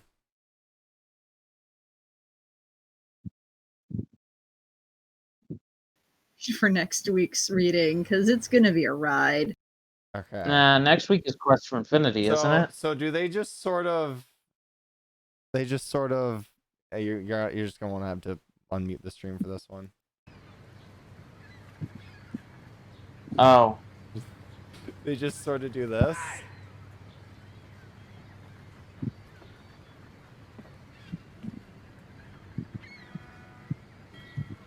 Hello? Guess what? What? You really want to know? Yes! Fuck you! Fuck you! Fuck you! Fuck you! Fuck you! No! Fuck Ah, damn. you! Fuck you! Fuck you! What's your name? What? What's your name? Ah, damn. Tony! Fuck you, Tony! Fuck you! What's your name? What? What's your name? Ezekiel! Ezekiel? That name fucking sucks! Hey! Guess what I did last night? Don't you fucking bring my mother into this? My mother? You guess what I did? What? I built that fire over there. And then I fucked your mother next to it. Fuck you! Oh, fuck you! Fuck you!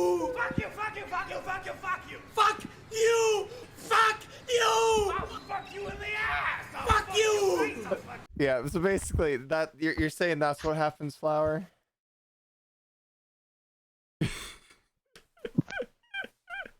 Wow. It's not even the entire clip. No, no.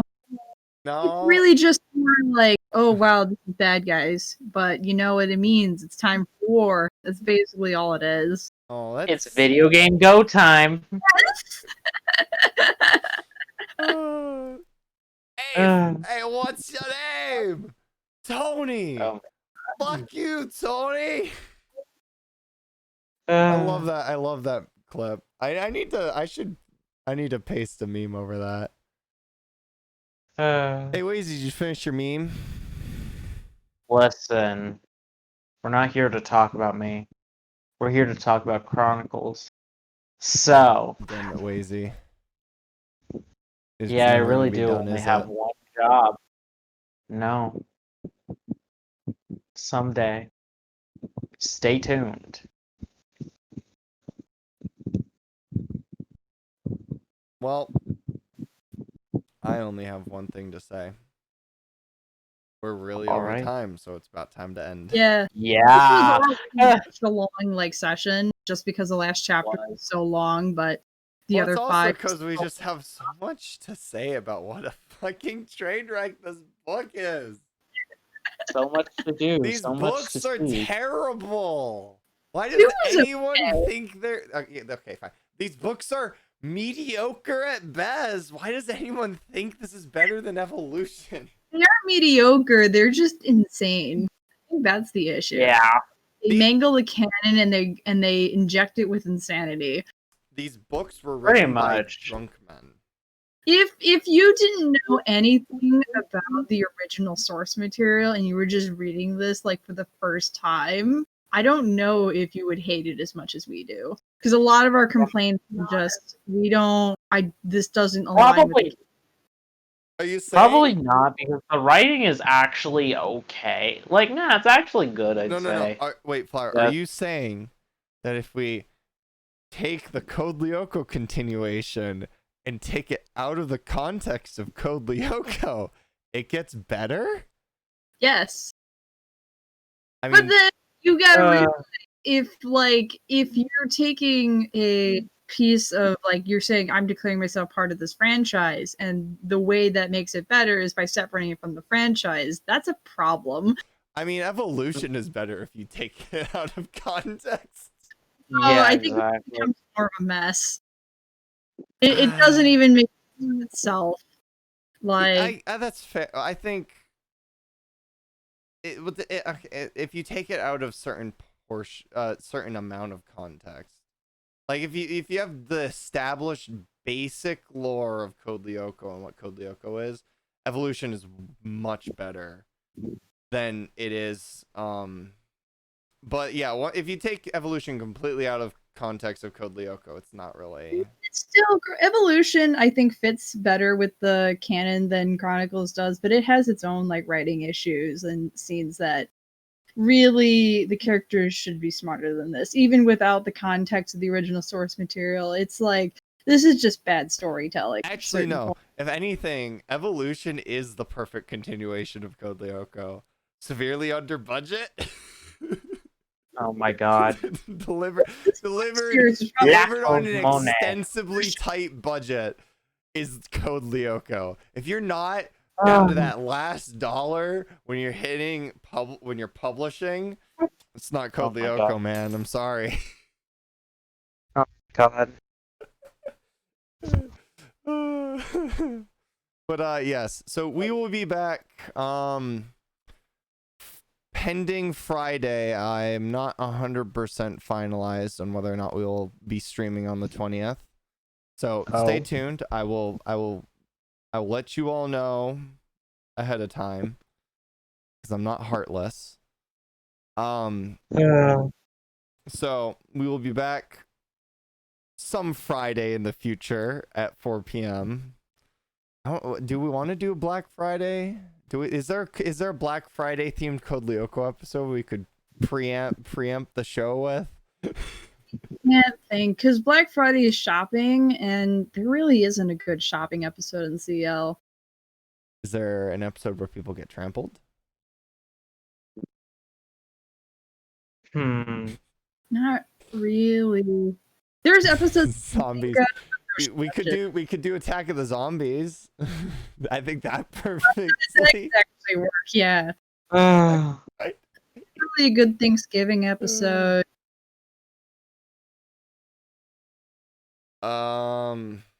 Actually, I think putting a stream on Thanksgiving weekend and Black Friday weekend might be iffy because people tend to have family Yeah. plans.